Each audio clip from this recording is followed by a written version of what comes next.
3, 2, 1. What's going on, guys? We are here at Waxahachie, Texas for Pew Party. Guys, I'm so excited. What y'all excited for today? Everything. I wasn't ready for a question. I was just going to stand here and be pretty. You got started over. Okay, let the shining star do it. Let the star do his job. Bootleg Mark Chopper merch right here. That guy? All up in my eyes like I got some candy for you or something? What's up, everyone? It's Eric with Outlet Mega Carnage, and I got Adam with Whiskey and Windage. You can't do it. You can't do it. It's a fucking talent. It's a fucking talent. You can just look around. It's beautiful. This is the community right here. This is the community right here. You want interacting with the people? That's pretty much it. You know what I'm saying? I do it for the kids. I shake babies and kiss hands. Man, it's going amazing, man. You guys are here, so you know it's amazing. I gotta get I'm coming down. Honestly, man, there's so many. All right, boys, we're gonna line them up. We're gonna find out once and for all who is taller. I got a chicken sandwich in my pocket. Or in my Yeah, it's a chicken sandwich. He's a boxer. Well, I'm definitely coming out. He's a boxer, by the way. I can fight, though. I can fight. I'm not a boxer, but I can fight. It's a T-Rex. I love that fucking truck. My dick just got hard. Big fan. Sorry? Big fan. Point down, ain't nobody got shoes on. Dude, hold on. He got socks on. He got socks on. All right, line them up, boys. Line them up, boys. I'm ready to fight you. I'm ready to fight you. I'm tender.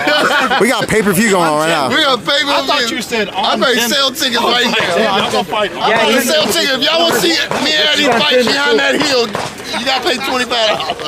Get your firearm. Get your concealed carry. All right, come join the movement. Let's go. What are you waiting for? It's now. The time is now. Look at the world. Are you safe? Like, Matt's the sound effect guy. It's like, what's going on? He's like, I get it. I'm the talent here. all right, go.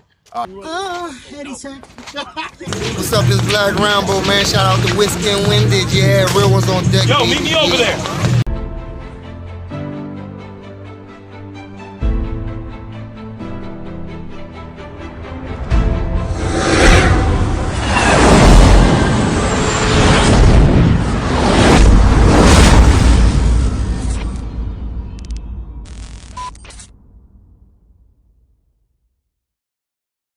What's going on, guys? Welcome to Whiskey and Windage, the two-way podcast for the people, by the people.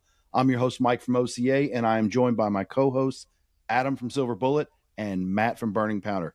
Guys, what's going on? Dude, I'm so stoked. I say that every episode, and I always mean it, but dude, today I'm just excited, man. This is gonna be a good one. Dude, I'm still like way up here after our week, man. Still way Pew up. Party. Yeah, man. So everybody that's not tracking, we'll just go ahead and say last weekend was, 2 weekends ago now was Pew Party. This last weekend, it was a little bit of a lag. Work, had to go back to our real jobs, had to do our real thing. The Pew Party high slowly died, but we wanted to run it back. So we are doing our Pew Party 3 Revisited show. And man, let's just get right down to it. And I want to talk about my experience. And after that, I want to ask you yours. So my Pew Party experience coming from Nashville, in a nutshell, was supposed to leave at 8:00 in the morning, got delayed 2 hours, ended up getting out there a little bit later, took some time getting a rental car. Please don't ever rental car from Love Field. If you do, it's a nightmare. It took an hour and a half to get out of there. And that was in line at the rental car place. Terrible. Oh, Anyway, get out there. It's Friday, not allowed to freaking Catholic, not allowed to eat meat, just scarf on French fries, just down those things. Can't eat my chicken sandwich. I forgot all about it. Whatever. It happens. But finally met up with you guys. Dude, it was super cool. And then the weekend was like a movie, man. So I'll just go ahead and pull it up as here I come pulling up in the rental Dodge and dude, I'm coming down at the VRBO and it's like, man, first person I see is Adam, and I thought he was standing up. He was actually kneeling down getting a shot, but I thought he was as high as the fence post. But dude, how was y'all's trip, man? Y'all had a full day before me. Dude, I mean, so yes, it was like a movie. So I remember the whole getting off work, and I got off work extra early. Matt's do my flights on time. Cool. I come home. I make sure, place is all clean. I got extra clean sheets for Matt. We share the bed. Right? But clean sheets. So you had clean sheets too. Yeah. No. So actually, no. Matt slept on the couch, but let's make sure everything was ready for him. I want him to have nice, clean towels rolled up, all fancy. Like I want my boy to come into my place like feeling welcome. So did all that. Did you get the origami duck on the pillow? There was a lot of. There's the word. There's not duck, but there's a word that rhymes with that. Cucks. Yeah, we know you are, Adam. It was like one of those low-end motel rooms, but they try really hard, so it was nice. It was exactly. Nice. But no, got like one of those green peppermints. Dude, but I parked at the San Antonio airport because I knew I was going to pick him up, surprise him, and there's 2 escalators that come down, and I picked the wrong one. So I missed him come down the escalator, but I snuck up on him behind, made a big deal at the airport. Oh my God, filming him. This is burning powder. Oh my God. Dude, I embarrassed the shit out of him. And this dude is wearing an Adidas tracksuit, gold chains, gun case, fucking sunglasses on already, Louis bag.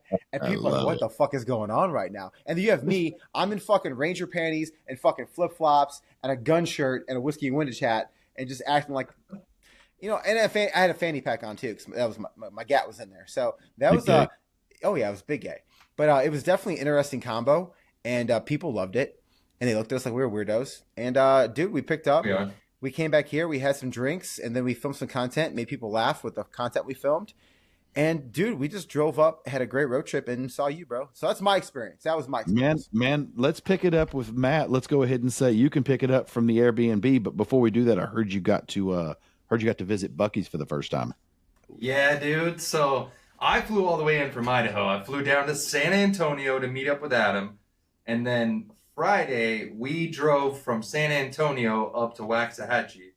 On the way, of course, I had to hit, Texas legend, Buc-ee's. That was mind-blowing. I'm like, I love Buc-ee's. I forget. Bro, you spent like 6 minutes talking to the beef jerky guy. He was nice, though. And really calming. Really calming. I hate crowds, and I'm always like stoked. I'm like, this place is gonna be fun, and then I get in there, and I'm like, oh my god.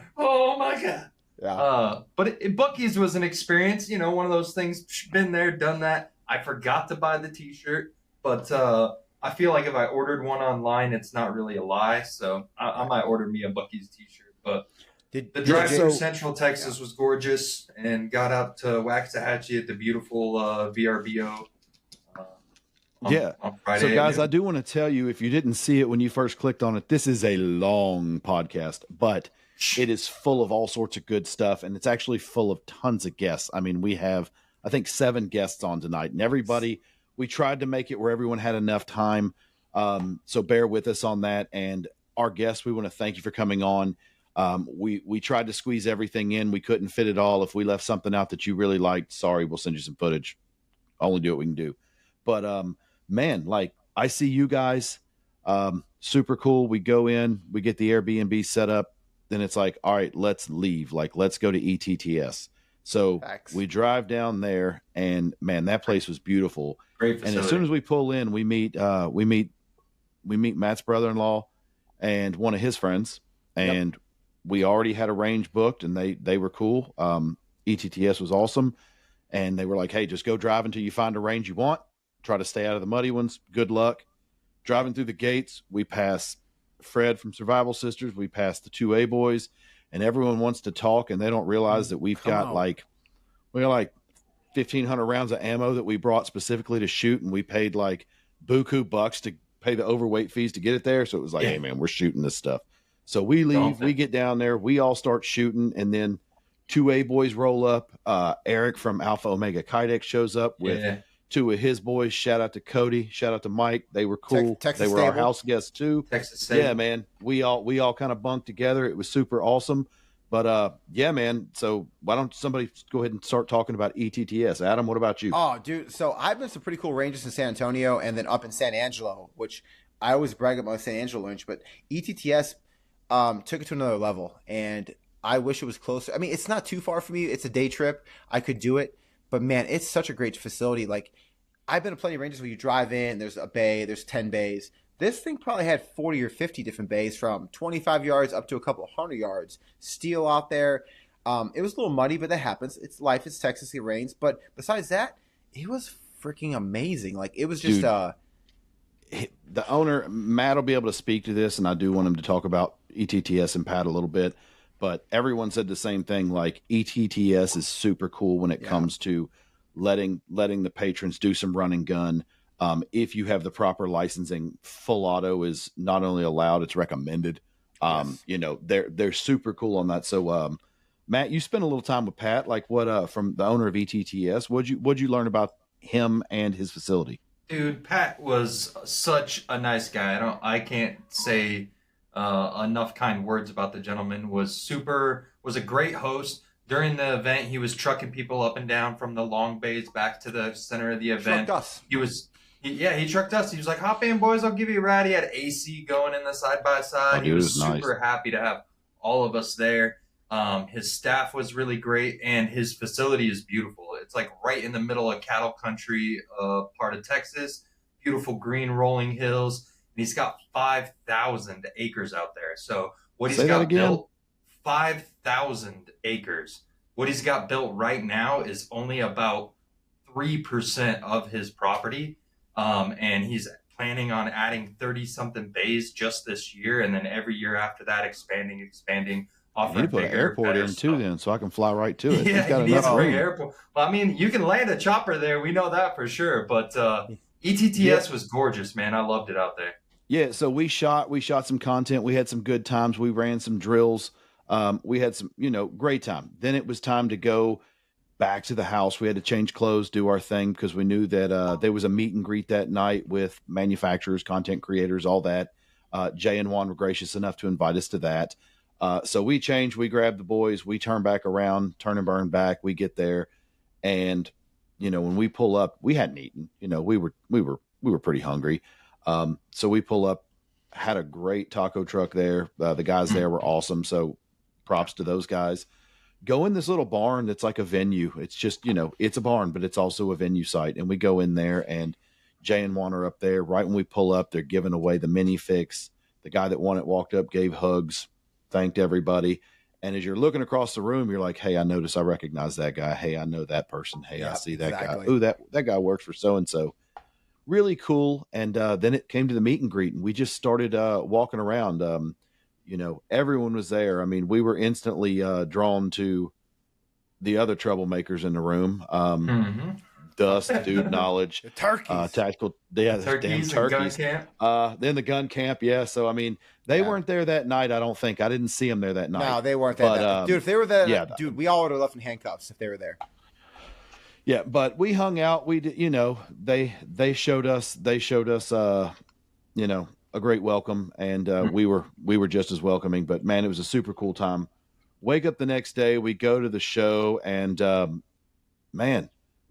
Matt, who were one of the first couple people, because we got to shout them out, that showed up that, one of them normally doesn't show his face, but, we kind of walked up and we were surprised to see who showed up, to hang with us. We got sneak attacked by the homie Grid Texas. Oh yeah, dude. He's been down since day one with Whiskey and Windage. He's almost the reason we can almost give him credit for that. The creation. Yeah, he brought us all to the same place where we met and kind of came up with this whole idea. Yeah, he didn't recognize him without his mask on, though. It took me a minute. I'm like, who the hell is the guy? He's gorgeous, though. Yeah, he wasn't the mom or the dad, but he was definitely like the mattress that it happened on. Yeah, y'all are missing out by not getting to see his face. But I know who he is. I'll never say his real name. I'll never point him out if I do see his face. But Grid was the homie, and then Marcus from Anything Target and his wife came through. Another couple of great people that have been down with Whiskey and Windage since day one, always sharing us, always hyping us. So It was really cool to get to actually meet those people that we talk to and interact with on our socials, but they showed up and came through to and let me run one back too. We met also another guy that was a masked character the night of the Angry the night of the meet and greet, and like he turned out to be super chill, super cool dude. Gave out some patches. Shoot, I got mine's up here. Yeah, super cool dude, like man, down to earth, just doing his thing. But yeah, man, so we did that. We walk through, we meet everybody, we shoot what we can shoot, we talk to who we can talk to. And if you guys are ever on the fence about a show to go to, if Pew Party ever comes to your area, you're a fool. I don't really say this much. You're a fool if you don't go to that show. It is one of the most down to earth, open armed, respectful shows that I've ever been to. And I plan on going again. So, there's mine. So, Adam, I mean, without much more, I mean, before we jump in to start interviewing the guests, because like I said, we've got, 7 guests.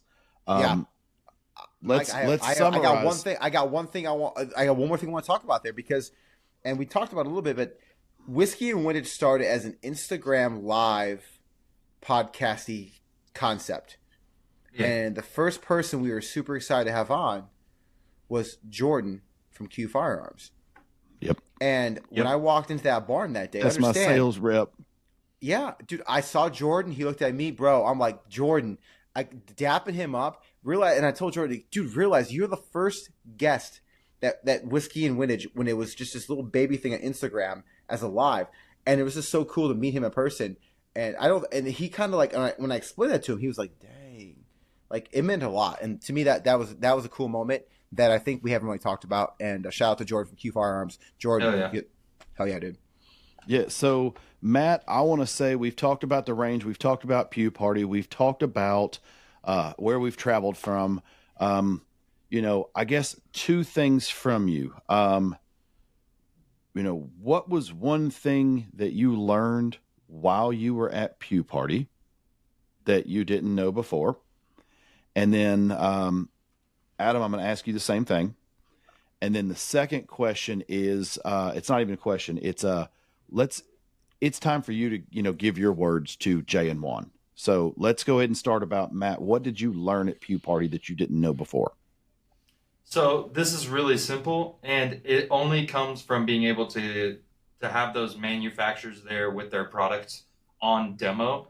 But I didn't know that the Q fix and mini fix were a 45-degree throw. I guess I could have learned that by reading it, but running the bolt on that, it was a little strange to me. I'm used to shooting an old action based on a Remington 700, out in the woods shooting out of frame.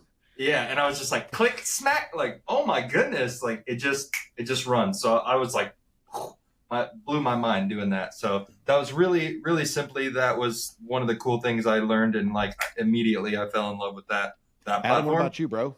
Dude, here's what I learned, dude.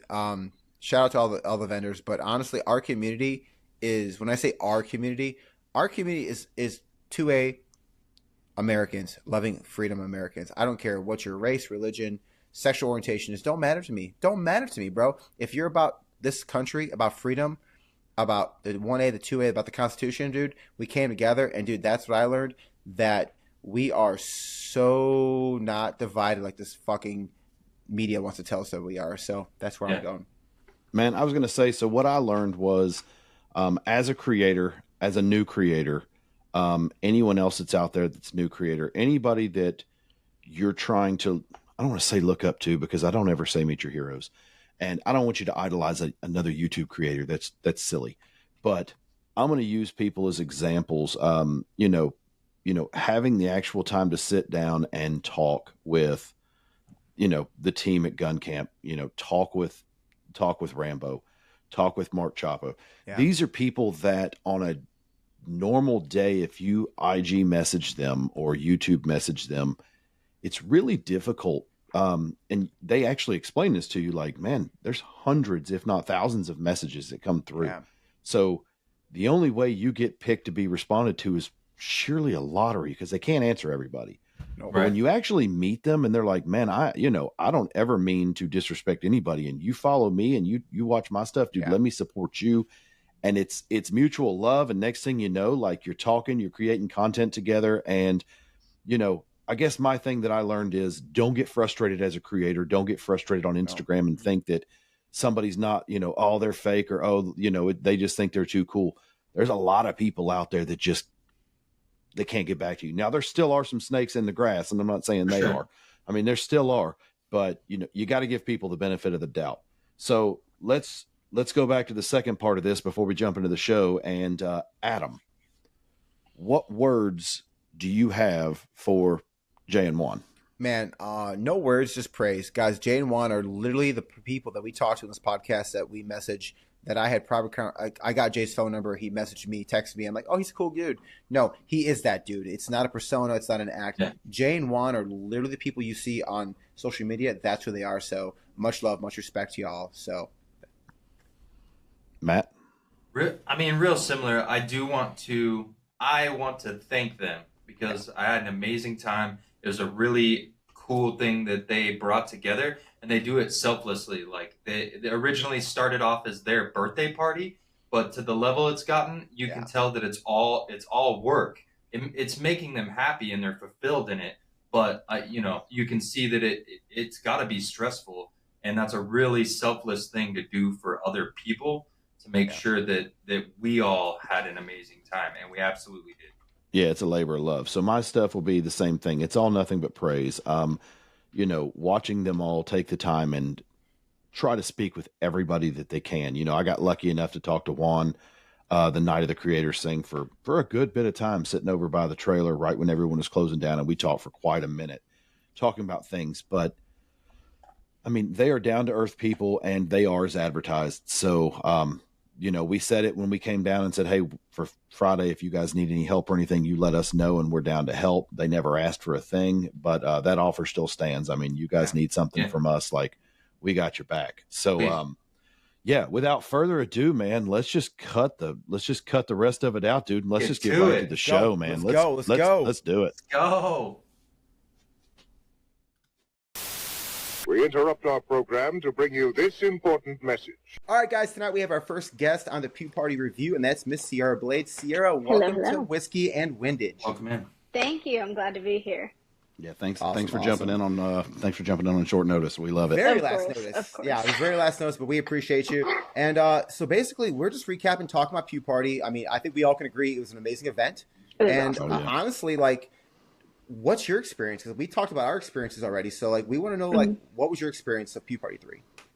So my experience of Pew Party 3, it was a great time, honestly. I really enjoy events like this from a networking aspect, but I also just enjoy them from the aspect of being able to try new products and learn directly from the manufacturers. And everybody there was very knowledgeable, and I got to test some of the new products on the market and learn new things so that I'm able to eventually pass that knowledge on to other people who ask me questions. So it was a complete success in my book, and I just met a lot of really great people.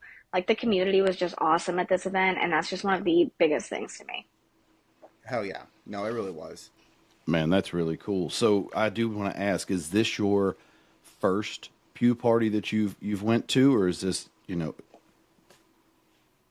just... This is actually my first Pew Party. So I hadn't done a Pew Party before.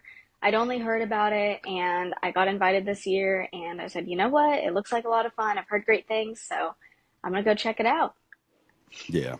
Ours too. It was definitely worth going to this one. We were debating, honestly, this one and Palmetto State had one. It's called The Gathering.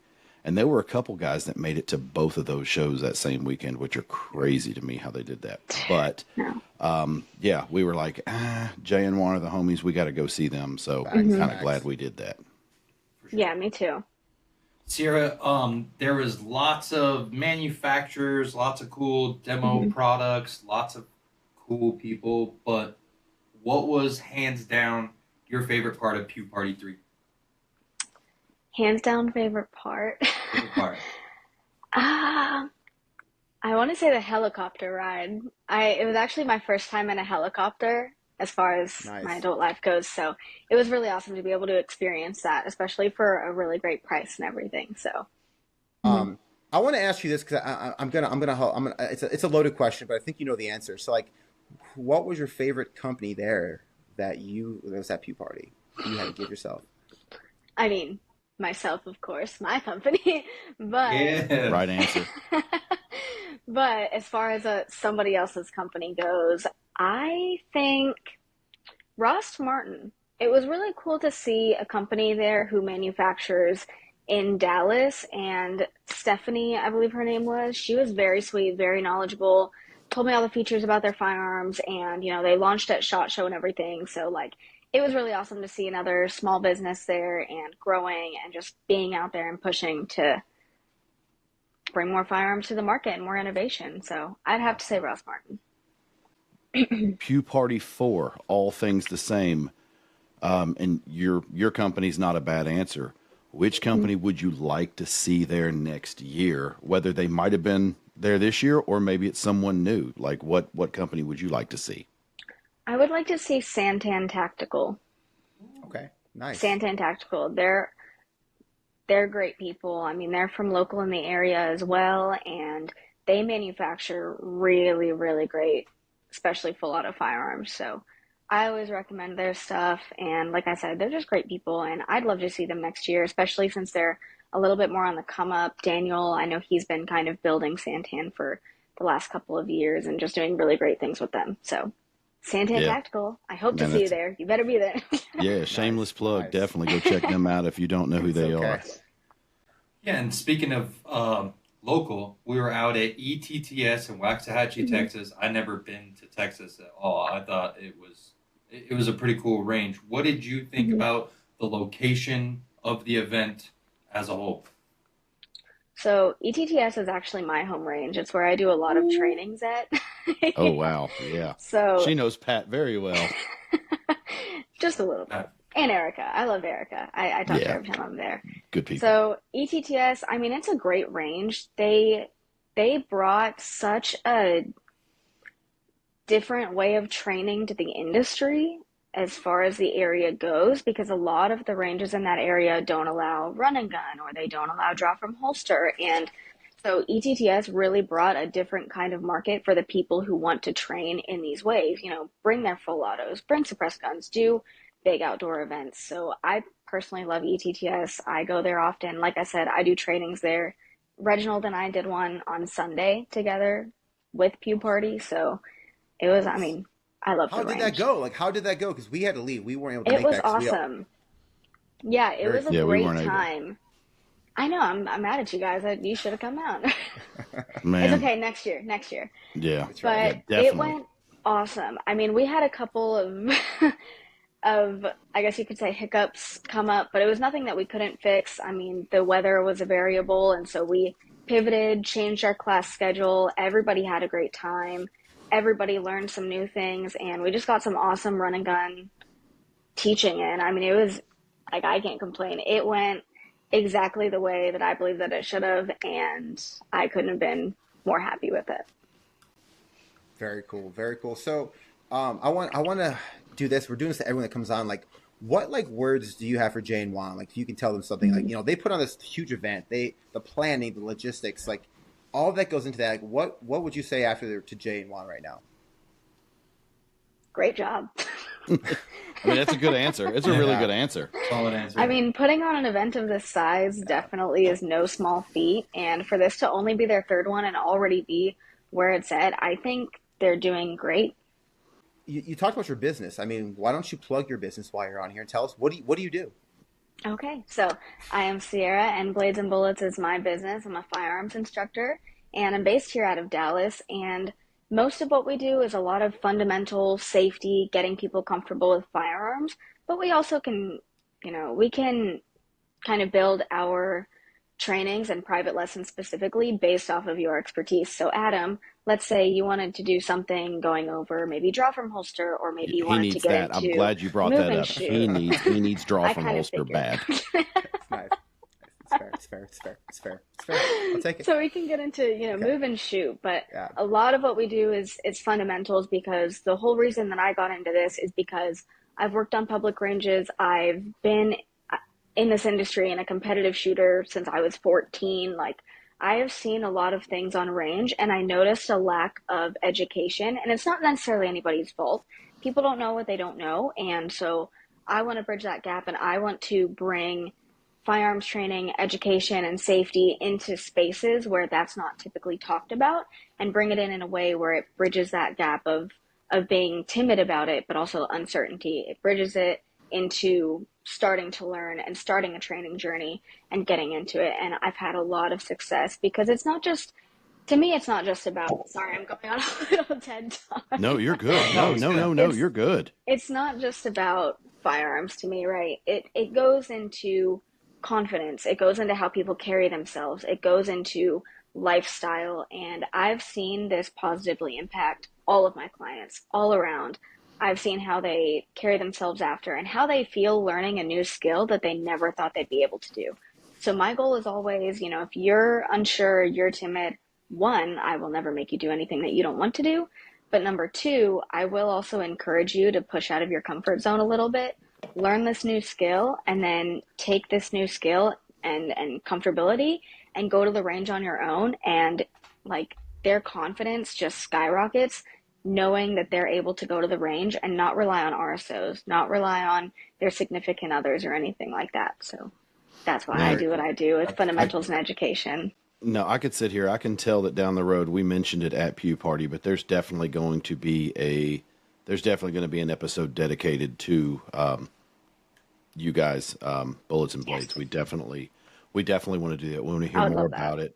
Yeah, we want to hear more about it, give you a chance to plug that, also talk about why you do what you do, your origins in it, and also why it's important, you know, just for everyone. Yeah. So definitely love hearing about that, and, you know, love seeing all different walks of life. It's, you know, it's the industry we're in, but I can only take so many 50 to 65-year-old gray-headed, gray-mustached white dudes telling me how to shoot. I mean, they're there. I know they've been it, but there are so many people.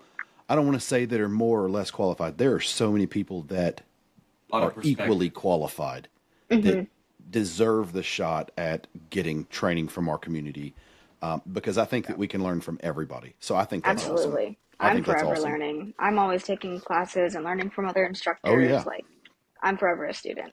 Well, I mean, we have to be. It's like riding a bicycle. Yeah, you can get back on and keep going, but it's going to take a little time to get back going. I mean, we're constantly perfecting our craft. So, oh, absolutely. Yeah, I think that's outstanding, and I think it's cool to see it. And man, like when we first walked up, we were actually over near. I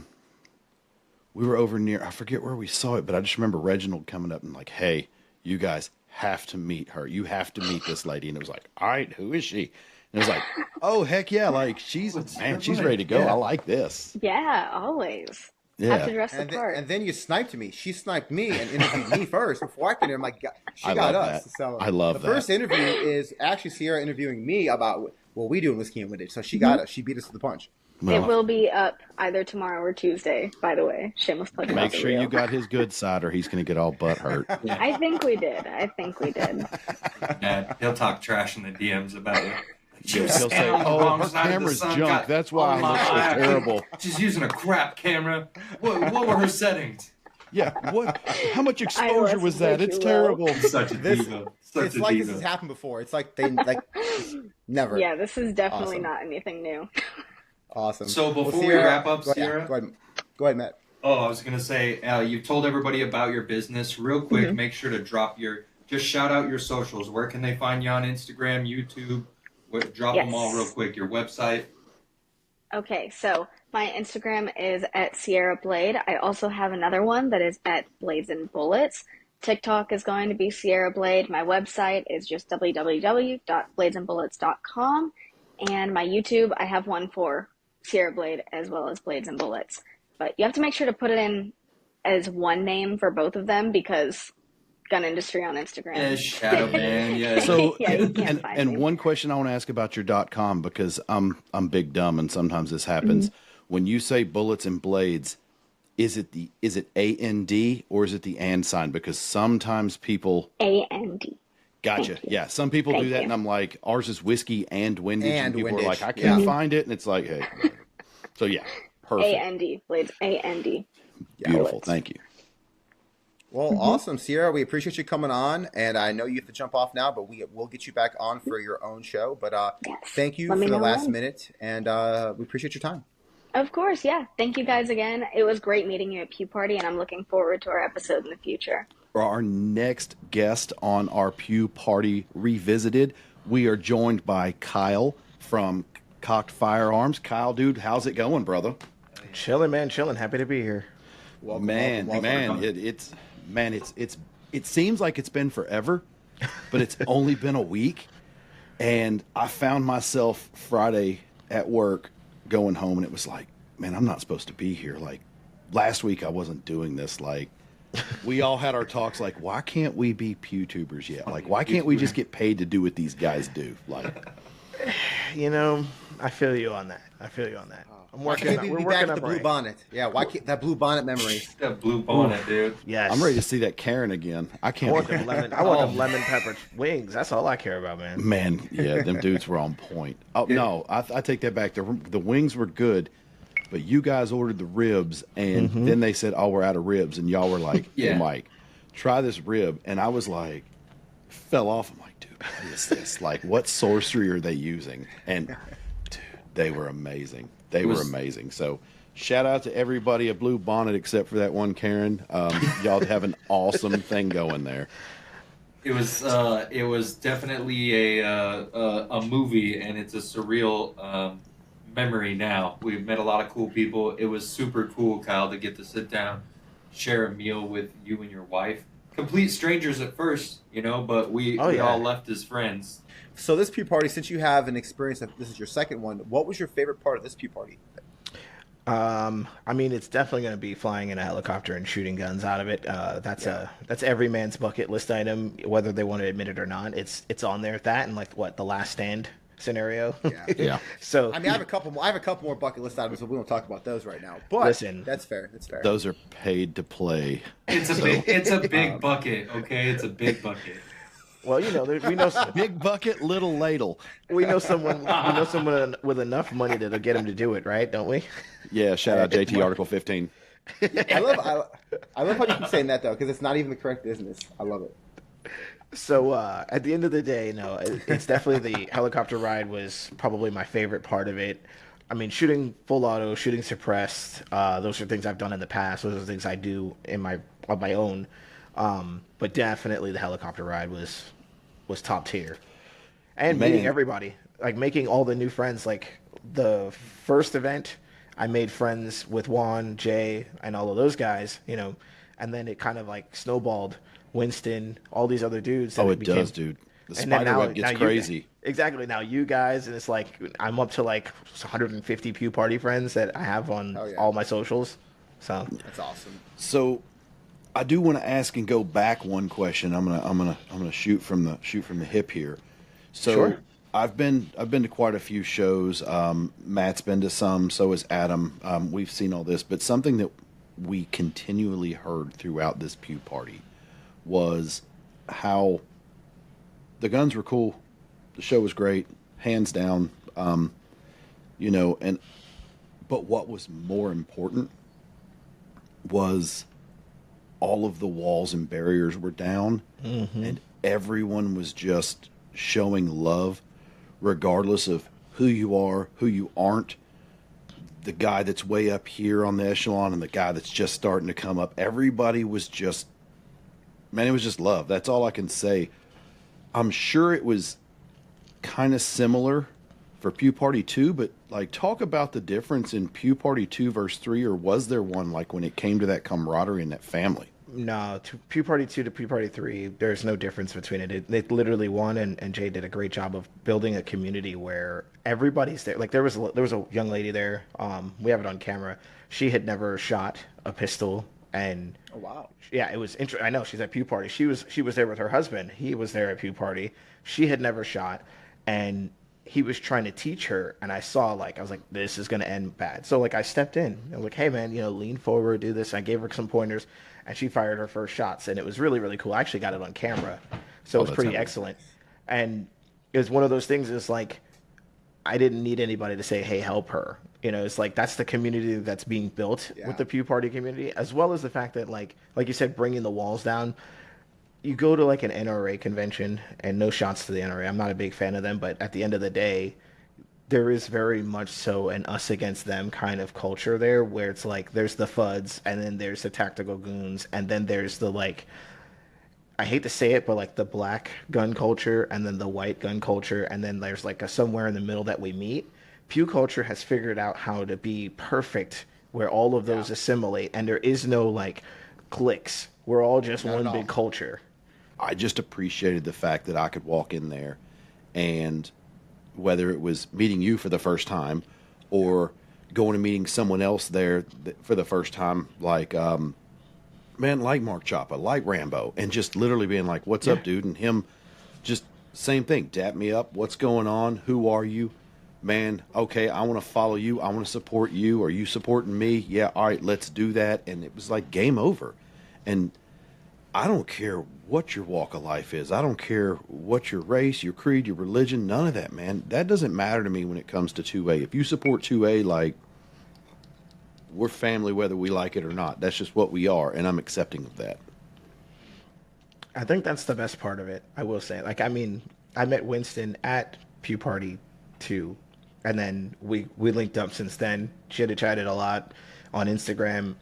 He knew that I was building Cock'd Firearms since then. We talked a lot, and he was like, yo, when you launch, let me know. I'll be definitely helping make you content, whatever it is. So it's like, just like that, just something so small as like I met him there, we shot together, and then we've been friends for a year now. It seems so crazy that it's been a year, but it's been a year now. Yeah, dude, that's crazy. Super rad. So, it sounds like you're at this point a pretty experienced Pew Partier. This year at Pew Party 3, what company were you most excited about? Or singular product? I would say that, I mean, I love Q. Everybody loves Q. Their stuff is pretty awesome.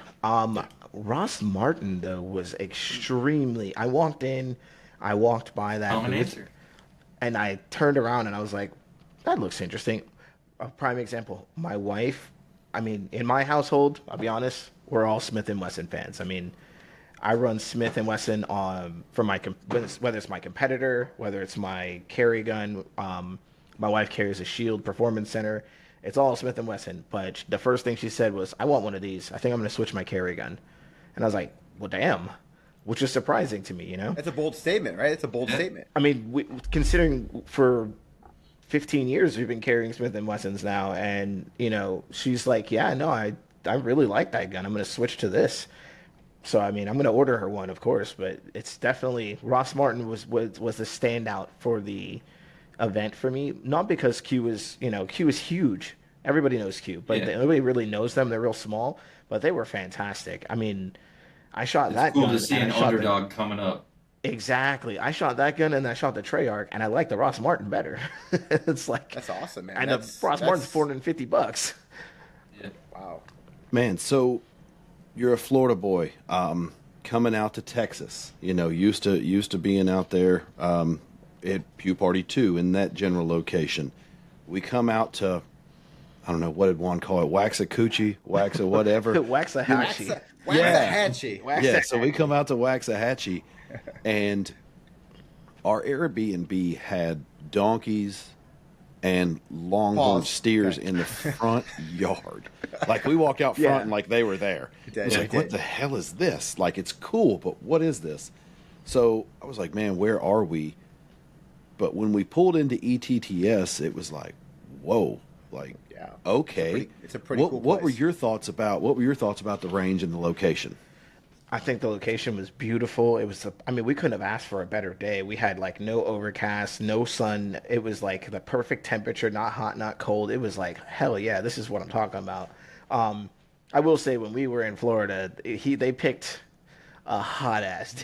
It was like 90 degrees. It was hot as shit, and we were like, humid. Yeah. Well, but for the Floridians that were there at the event, we were wearing like long pants and like regular t-shirts, and the non-Floridians were fucking dying. It was hilarious to see them.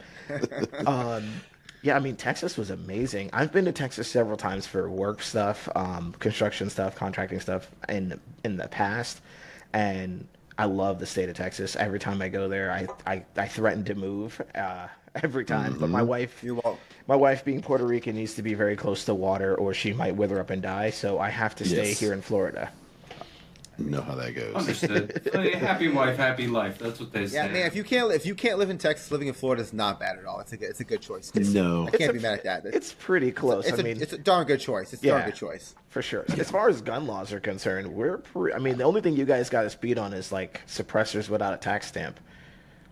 That's about it. That's not a thing yet. That's false. It's not yet, though. It's like 95% there, though. It's close. Here's the thing. Texas it's only made. it's Texas made. So Right. there's a lot of stipulations to that. So it sounds cool, but I don't think it's that cool personally. I still think it's bullshit, and we shouldn't have to worry about it at all. So I don't. It's not as cool as people make it sound out to be, in my personal opinion. Lots All of right, solvent fine. traps. So then we're kicking your ass. I mean, whatever. Then I tried to give you Yeah. one. See, Actually, It's- Idaho. So where Matt's from, Idaho is actually extremely 2A friendly. I mean, they We're got all kinda those low suppressors key built under in the with those radar, potatoes. but if you get into the Yeah, laws, all the potato suppressors. Yeah, the See, my potato man suppressors. knows. My man knows. You just Where as long suppressors as were you stamp the invented. potato made in Idaho, you're good to go, baby. Exactly. Don't take it out across state lines, but yeah, you're good to go. You're good to go. I love Exactly. that. So Kyle, so I mean the event, the people, what, if any, what words do you have directed at Jay and Juan? Like, do you have anything to say to them? Get some help, guys. Get some help so you can get some sleep too. I mean, they're crushing it. They're doing a great job, but they definitely need some more hands for them. Not because I think that the event was like run helter skelter or anything like that. I mean, it ran smoothly, but just I know what it takes to run events like that. I've put on events in the past. This literally an industry that I was in. I would say get some more hands. It would make your life a lot easier as far as the planning stage, the budgeting stage, all of that. And it'll be a lot easier on them, and they can actually have a little bit more fun at the event. Like it's like a parent at a birthday party for their kid. Yeah. We spend so much time cutting cake and giving gifts and giving shit that by the time it's done, we didn't actually enjoy our child's You missed birthday. it all. Yeah. Right. We didn't. You're So exactly I right. would like to see them get more hands on deck to help them with more shit, so they could go out and shoot guns and be, because it's supposed to be for their birthday. Like, they don't Yeah. even get to really party at Pew Party because they're so busy having to host it. I would like to see them get a little more freedom because someone took a lot of the little light shit off of their plate for them. No, that's good advice. I will say this: if anyone listening right now, you get a chance to meet Jay or Juan, they are that real. When you meet them in person, they're just the realest people. They're kind. If you see Juan at the airport, go up to Juan. He'll probably give you a hug and a sticker. He always has stickers on him. He has stickers and patches on him. Stickers and patches always on him. He does, always. So, guys, they're real dudes. Shout out to them. I already told Jay, I'm like, Jay, San Antonio, we got plenty of ranges out here. Holler at your boy. I was trying to put that little seed into him for Pew Party 4, and he's like, I think they want to move somewhere else, not out of Texas, which I don't blame them, but I was trying to hint towards San Antonio. I mean, they've been in a different state each one, so I think keeping that trend would be cool. I'm It trying would. to I'm being push selfish. Nashville because it'll be an easy one for me this time. See? But I'm Exactly. hoping It'll they be go easy for me too. I'm gonna come tear it up at Mike's pool house. I'm Come thinking on. New Orleans, guys. That's all I'm saying. Oh wow! man, I ain't got bail money for that shit. I ain't got bail money for that shit. I got you, fam. I got you all day. You go there. Awesome. Listen. The trick is, right? You bring your wife with you, like I do, and you always have bail money. That's true. Damn, I don't have a wife. Adam's gonna be. Your boyfriend will take Adam's care gonna of be you. at the. Yeah, Adam's gonna be down. Adam be down the other end of Bourbon Street, if you know what I'm talking about. That's what I just said. His boyfriend will get him. He show up with a awesome. stack Oh, yeah. full of beads on. We'll be like, "Where you been, bro?" Yeah. Oh, Hey, he's- these beats is different, okay? Why your beads all smell so weird? Why they all stuck together? None of your damn business. Oh Lord. Awesome. Hey, Kyle, we appreciate your time, but I know you have to run, bro, but before you get out of here, dude, tell us about yourself. What do you do, man? Plug yourself, bro. And not the way I would. Never mind. Yep, exactly. Damn, he went there. So I am Kyle with Cock'd Firearms. We launched the company actually on the 23rd, which was Pew Party's start date. I actually used Pew Party as my content generation for all my social media platform. The website should be up hopefully in the next like 2 to 3 weeks. So says my web guy. But anyone who's doing a website knows how that works. Oh yeah. Yeah. Merch will be on there to start. Once the Uncle Sam gives me my FFL, then guns and ammo and all that other fun stuff that we like to have will be on there next. So it's yeah. cockedfirearms.com. It's currently just a landing page, but the rest of my social media is all on there. And you can follow me everywhere. We'll be building the most fun platform. That's the goal. Cock'd Firearms. It's COCK apostrophe big D. Yeah. No one not likes that a little little D. bullshit. Not that lowercase Nah, shit. not that lowercase shit. So before I go, I got a question. What Yeah. are y'all drinking? So I've got George Dickel in an old fashioned. Dude, George Dickel is probably, I think, is one of the most underrated whiskeys. It is my favorite bottle under $30. The 12-year is like money shot. Premium, dude. That's good stuff. So in honor of us eating the barbecue that night, I'm actually rocking a local plastic cup from a guy, Peg Leg Porker here locally, but in the cup, I'm drinking some Weller Special Reserve. Good stuff. I saw that on the Instagram. I wasn't sure. Oh yeah, man, I'm a bourbon snob. Me too. So I've got a whole bunch of them that are coming out, different hats for our site with, different cigars and different bourbons, and it's like, man, I'm ready. I've got the shots. I'm ready to put them up there, and then I'm told, like, man, they're gonna sue the shit out of you. And I'm like, all right, well, maybe I shouldn't put those up there then. But we're gonna leak them out on IG. Leak them out on IG, see how they go. And what are you drinking, Adam? Is it a Cosmo? So tequila makes her clothes fall off. So guys, definitely coming I am back. a tequila guy. Coming back. Cheap tequila. I have Exotica tequila, 100% Blanco. I do tequila. I don't Cheap, really easy whiskey. date. That's right. Where's my sound guide about the margaritas? The 1 margarita, 2 margaritas. That's all it takes. That was written for Adam. Like one night with Adam, and that song was born. I thought he was a Cosmo guy. I mean, that's from when I met him. That's what I thought. Yeah, That's you're fair. not That's fair. wrong. I mean, if it was offered, not wrong. he would do it. And probably like a sex on the beach, maybe, and a One of those Bahama I don't Mama know, dudes. buttery nipple, something like that. It's got too many carbs in it. Oh yeah, too many carbs. No It's got carbs. Chad. sugar, no sugar, no. No sugar. That's the one downfall to old fashions is all the sugar, but I do love them. Yes, they're God, I delicious. love them. Man, they're so good. I am working on a James and Pepper 1776 rye. Ooh, There you go. that looks good. Rye makes my face itch unless I'm drinking them in old fashions. Like rye I get just the makes red me itch. ears. I get the red ears from it. Every once in a while, I'll get a Yeah. little blotchy under my neck and like on my ears, but I fuck with rye anyway. Yeah, well, I get that anyway when I'm drinking. Doesn't matter what. If I drink enough of it, I get blotchy. Have you had the George Dickel rye? It comes out around the wintertime. It's a Yep, the green label. Yep. It only comes out Yeah. around wintertime. Dude, it's good. It's God, it's good. good. It's so I hard like to George find. Dickel products for sure, and they're quality and not very expensive. Yeah, really, Yeah. really good. It's one of the older. They're older than Jack Daniels. It's amazing. Yeah, no kidding. It's crazy.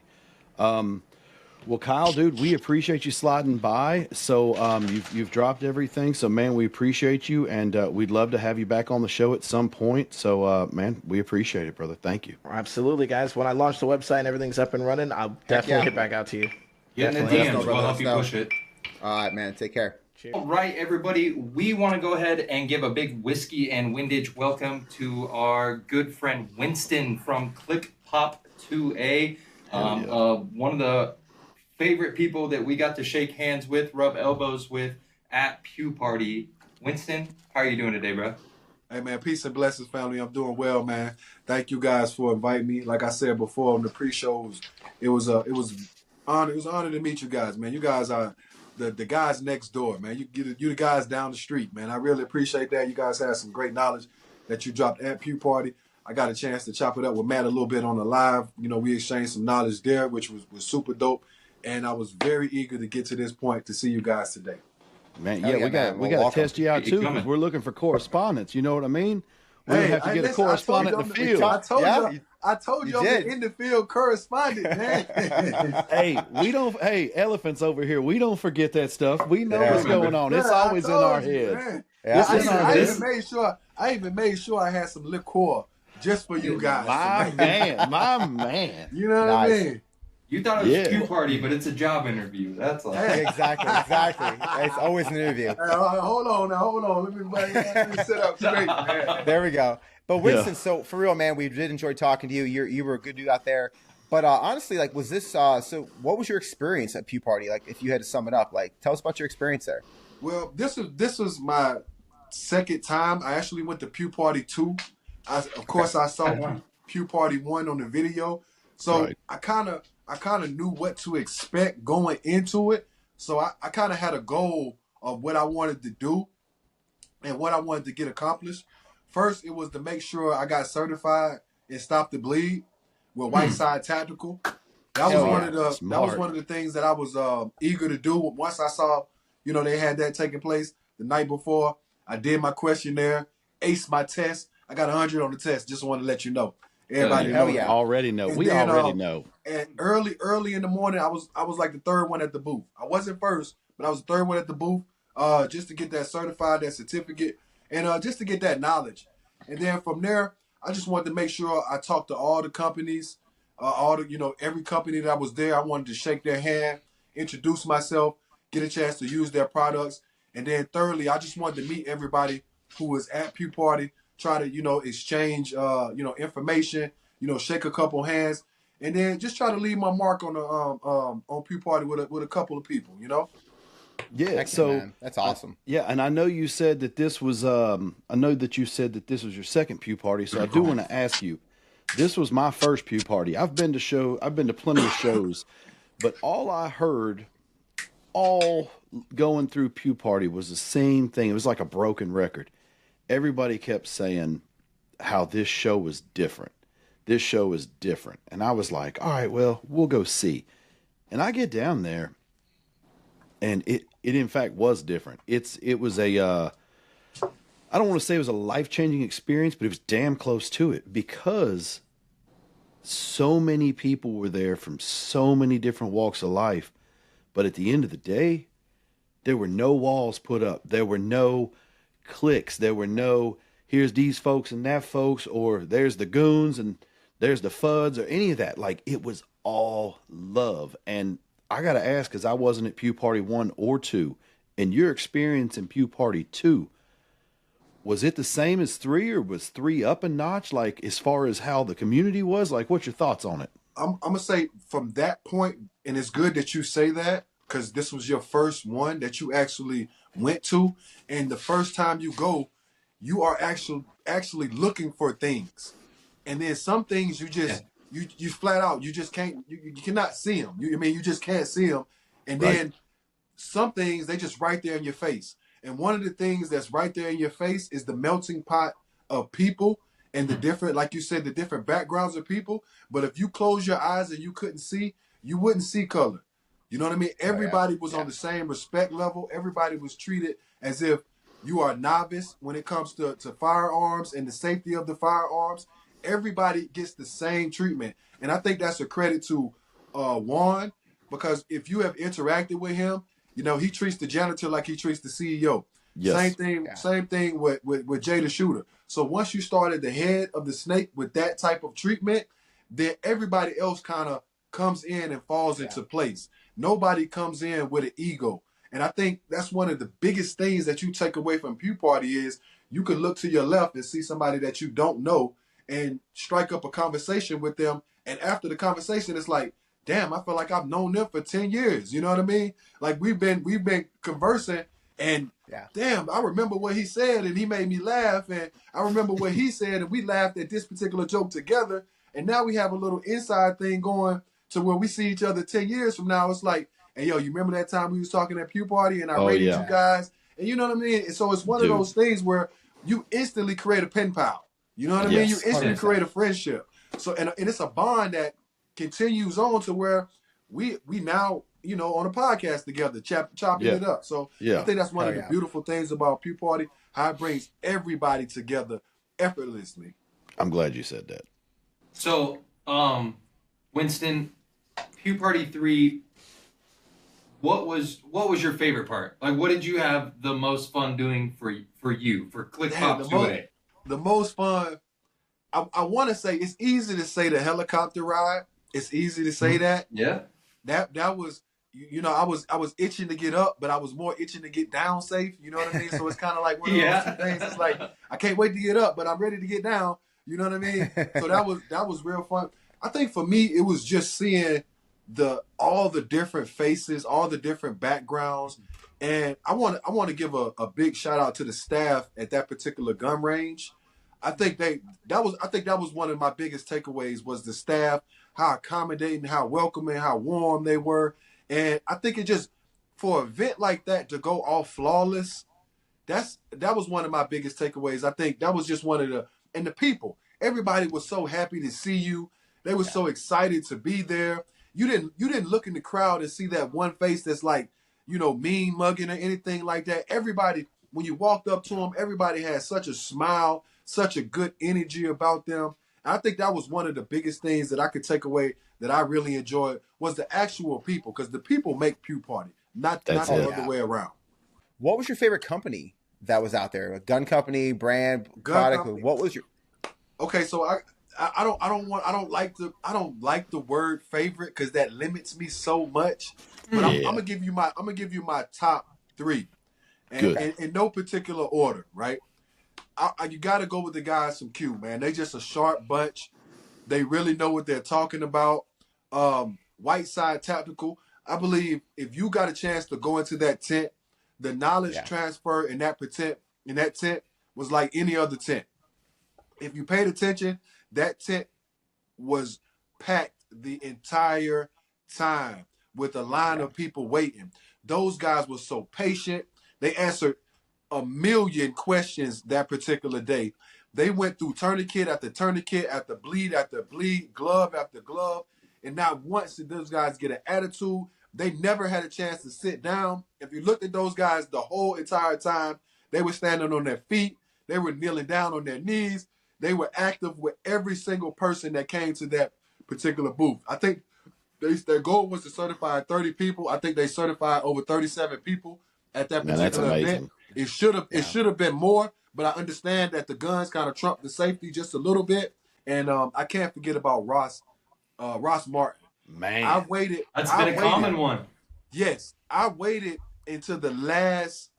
I was the last one to try to shoot those guns because I wanted those guns to get dirty. I wanted them to get rounds all through them, and I wanted them to malfunction with me. I wanted to see. So when I got there, the guns was dirty. They had been shot all up, and the gun ran flawless. And they were so knowledgeable about the gun. And for all the bells and whistles for $4.99, man, you can't beat that in a firearm that I think those guys provided. Man, but overall, man, everybody was cool, man. Every booth that you went to, everybody was accommodating. Everybody was, more than receptive to all the questions. And you just handling firearms, man. It's kind of like nervous when you meet a stranger, you give them a firearm, but everybody was cool, man. What words do you have for Jay and Juan? Man, I just want to say thank you, man. They provided a space where that, you could come in and you could be yourself. You don't have to be a poser. You don't have to do anything that, you're not used to doing. It was so many different personalities under one roof, and everybody got along. It was a booth if you wanted to go in there and create content and meet other people who also wanted to create content. It was a booth over here if you wanted to learn something. It was in between time where we got the chance to chop it up and, sit here and just talk to each other in a group like, hey, man, I'm Click Pop 2A. Who are you guys? What's going on? Hey, I like the way you guys are looking. You guys' style is super great. And it just gave everybody so many particular pockets to be themselves and absolutely meet the people that you follow on Instagram that you didn't follow. I wasn't following you guys before. Yeah. You know what I mean? No. It brought us all together.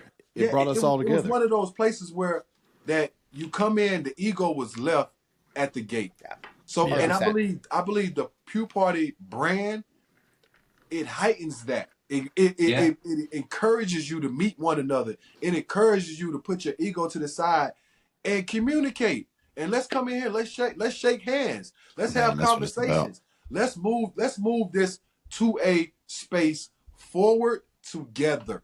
And I think that's one of the biggest things that I've learned from Pew Party and experienced myself. Man, so Pop, I know that I know we're about to close this out, but before we do, man, let the people know who you are, where they can find you. Go ahead and drop your stuff, man. Let everybody know where you're at. All right, hey, listen. So mainly you can find me on Instagram, and that is Click Pop 2A. If you don't know what that means, you have to click to pop it. You click it off safety, and then you pop it. And the 2A is, of course, the Second Amendment. And my goal is to change the narrative of what it looks like to see a black man with a firearm. And I believe through education, we could cut down incidents and accidents in our homes by 30 to 40%, increasing our population by 60 to 70%. Dude, I freaking love that. I am huge on firearm safety and the education. everybody can own a firearm with the proper, licensings or, criminal record or whatnot. But we need to do more education and more understanding. 1000%. Dude, man, we appreciate you, brother. Honestly, man, it was an honor to have you on the show, bro. And, we're going to need a correspondent back at one point. Hey, listen, man. I hope I need y'all to let me know how my interview went. I will be more than glad to come on the show and drop some knowledge, kick it with you guys. The next time I have some Uncle Nearest. There you go, man. Well, Matt, go ahead and get us out of here on this one. And I just want to thank you guys, man. I want to say you guys did your guys a bonus by coming to Pew Party. And absolutely, just the way you guys carry yourselves, man. Like I said, you guys are a group of individuals, but you represent a whole. But it was a good opportunity and a wonderful, opportunity to meet you guys, chop it up with you, make an impression on you. Like I said, me and Matt have already, I think, created a knowledge transfer bond with one another, and I'm definitely going to have Matt on live. We talked about some PCCs and versus 5.56, and I wish you guys continued success, man. And y'all keep me posted when y'all have any event. I will definitely show up.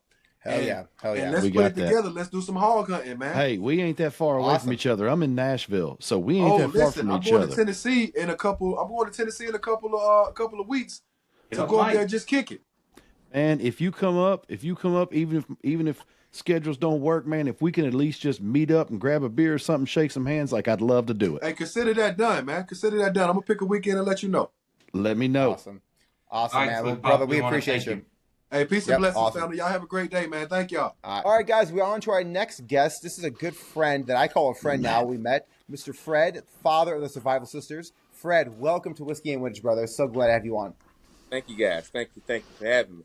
Man, more than a friend. He's more than a friend. Yeah. It was a pleasure. Definitely.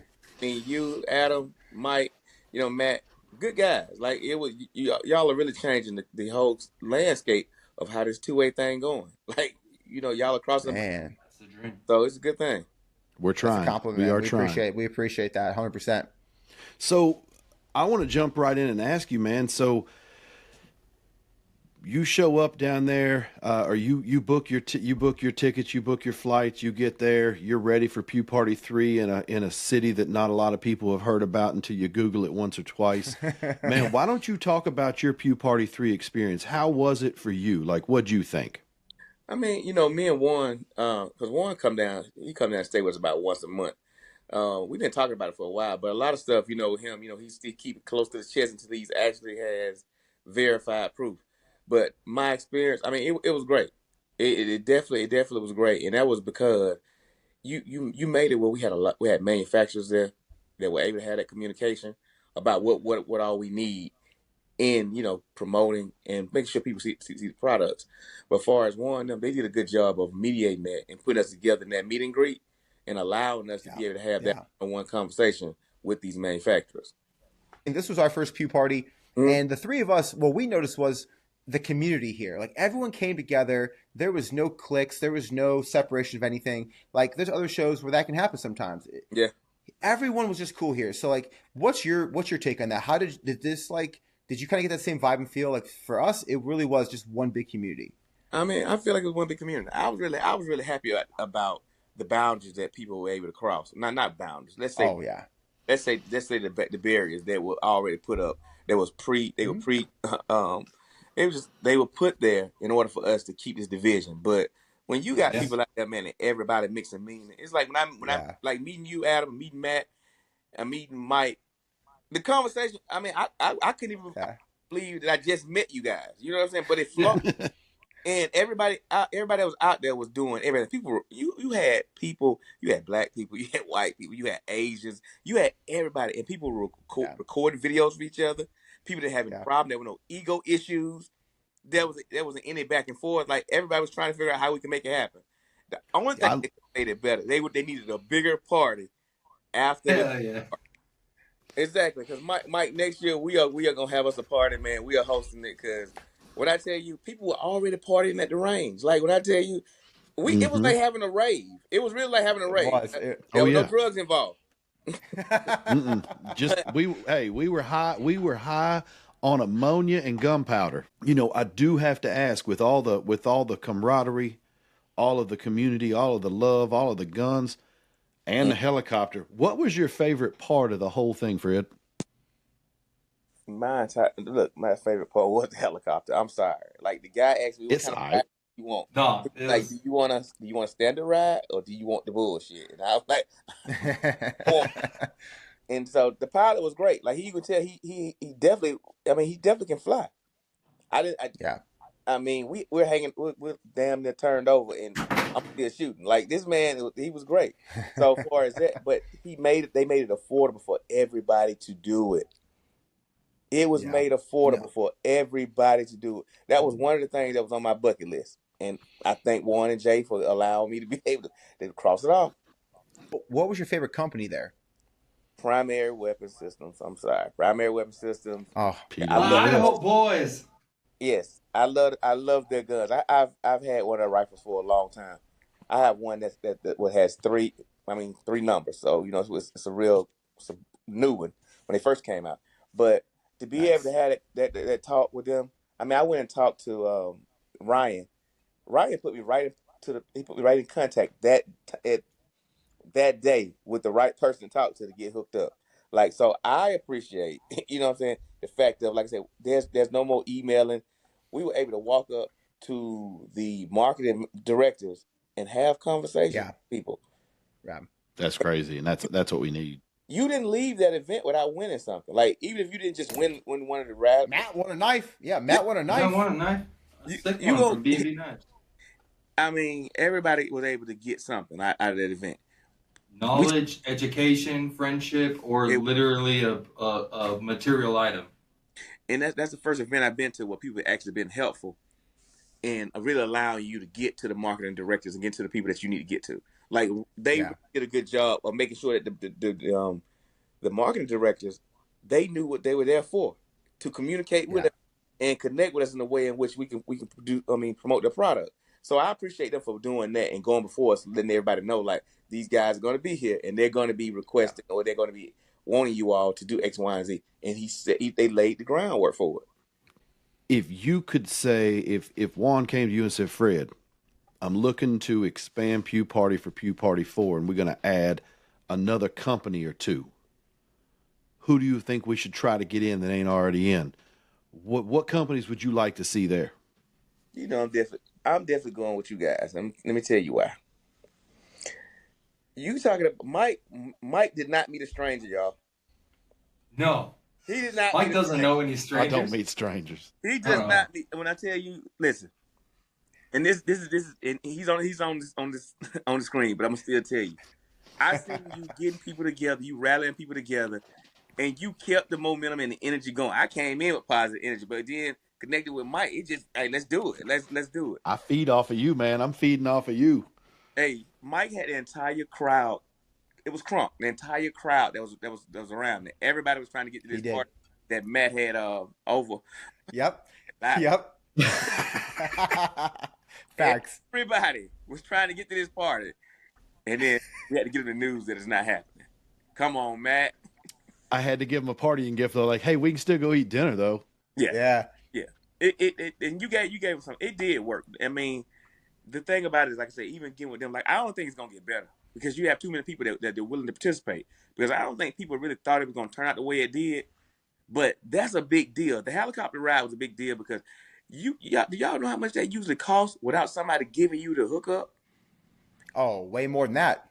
What? Way more than the ticket. Way more than that ticket price because the fuel alone is way higher than that. Yeah, the fuel alone's about what you pay for the ticket, and that don't even count. That don't even count the helicopter use nor the pilot. That's just the fuel. Yeah, the rifle, and the rifle and the ammo.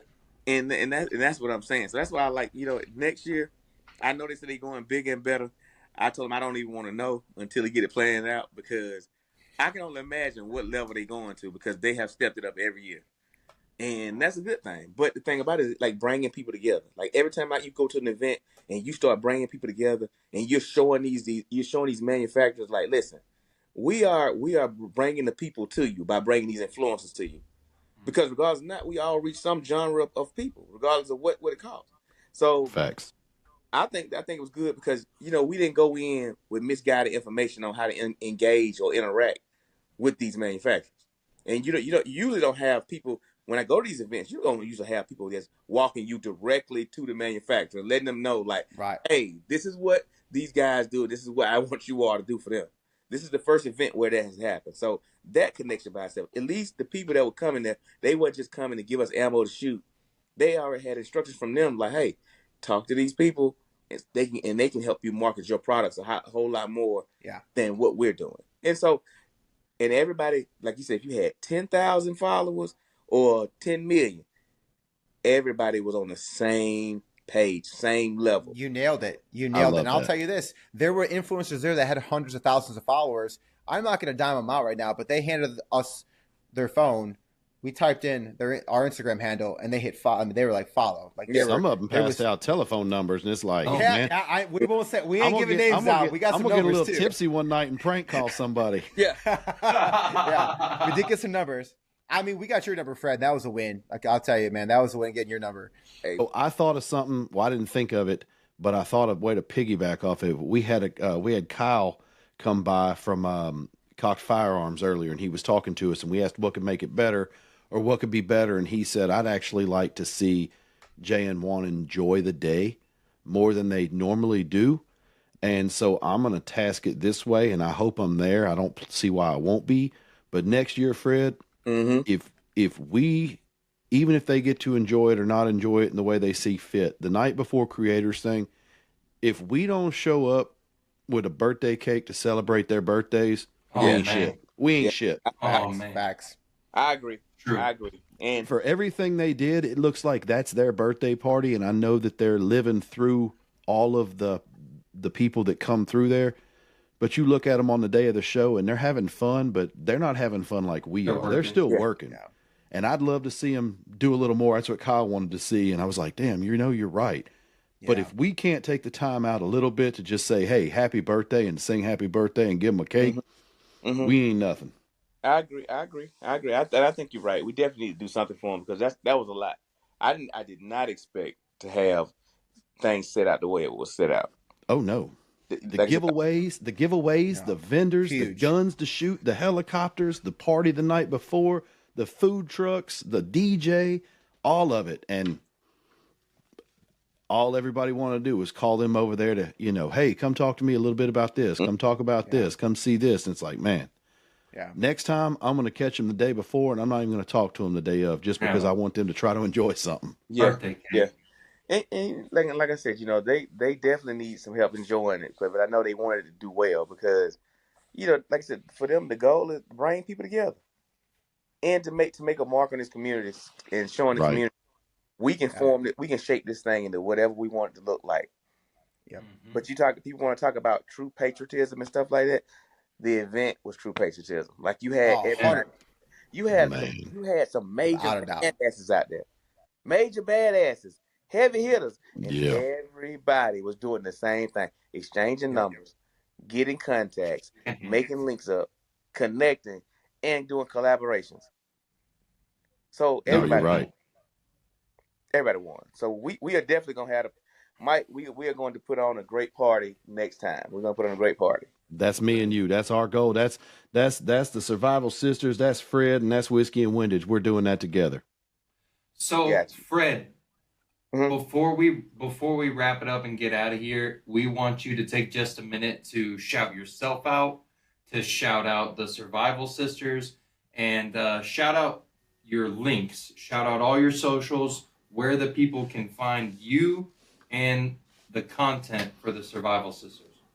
Okay, well, if you're on Instagram, it's Survival with an L, Survival Sisters 3, and if you're on Facebook, it is The Survival Sisters. And we have a show on MS Network, but it subscribes on Roku. So, and we do that show once a week, survival show. So, the thing about it is, like I said, that's where you can find us. Please come check us out. and then Mike, Matt, Adam, if y'all need anything from me, hey, I'm a call away. One call away. Fred, man, we appreciate it. All right, guys, we're back with another, I mean, to me, it's a special guest, Byron the Instructor. Byron, dude, I've been following you for a long time. Dude, it was an honor to meet you there. I love your content. So I think I fanboyed a little bit when I first met you. You looked at me like, what the fuck? And then I'm like, Silver Bullet. Yeah, Silver Bullet, but I did a little bit. But Byron, thank you for coming on Whiskey and Wish, bro. It's an honor to have you. Nah, anytime. It's a pleasure to be on here, man. Like, it was so funny because don't take it personal. Like, literally, I just gotten off of a 22-hour road trip to Pew Party. So yeah, I was trying to get my energy up on that walk down to the ranges. Yeah, I attacked you. I went right for you, bro. I know. Well, man, I do want to jump right in and ask that, Byron. Talk about your experience at Pew Party 3. Like, if you had to summarize it, like, talk a little bit about it. How was it? It was like, this is going to be my catchphrase because I always say this, but that's what this was like. It was like 2A jungle juice. It was just a mix of everything 2A. You had guns, you had good people, and good times. You came down to Pew Party. I watched your stories unfold as you're driving, watch all that stuff, all the hours of travel. Man, you finally get there, you do Pew Party, you hang it up, you head on back to the house, you get home. Looking back on it, what was your favorite part of Pew Party? Honestly, the favorite part will probably be just interacting with other influencers and stuff. That's probably the best part because I met a lot of people that have followed me. Then I get grinded up because people was like, yo, man, I sent you a DM. And I'm like, I had to show a couple people like, bro, look. I spent an hour and a half before I started driving going through these DMs and look. And they was like, yeah. And I was like, man, it's a prize. This is like a job. I need an assistant just to go through DMs. Exactly. And I was just like, man. But that's the best part, meeting a lot of the people and other content creators. So I know you were on the ground a lot. So since you were on the ground, it didn't fly. What was your favorite company that was there? You know the crazy thing? So one of the favorite companies for me was Hoodneck because that's my guy, Chris. Okay. And I got a couple of the shirts, hoodies. Outside of Chris, it was I like Whiteside Tag. I think it was Whiteside Tactical. Yeah. It was doing the Stop the Bleed train. Yes. Yep, that was them.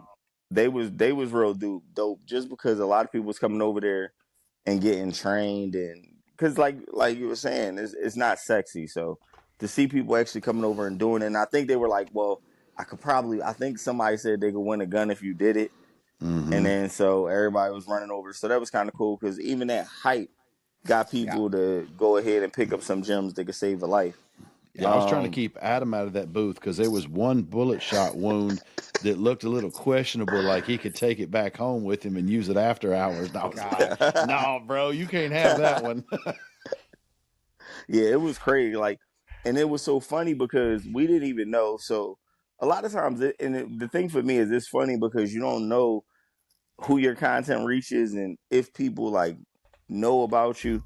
So me and Sully were over there. We didn't even know because Whiteside Tactical made a video off just me and Sully. Yeah. And then we didn't even know. And then somebody tagged us, Carbon Q tagged us.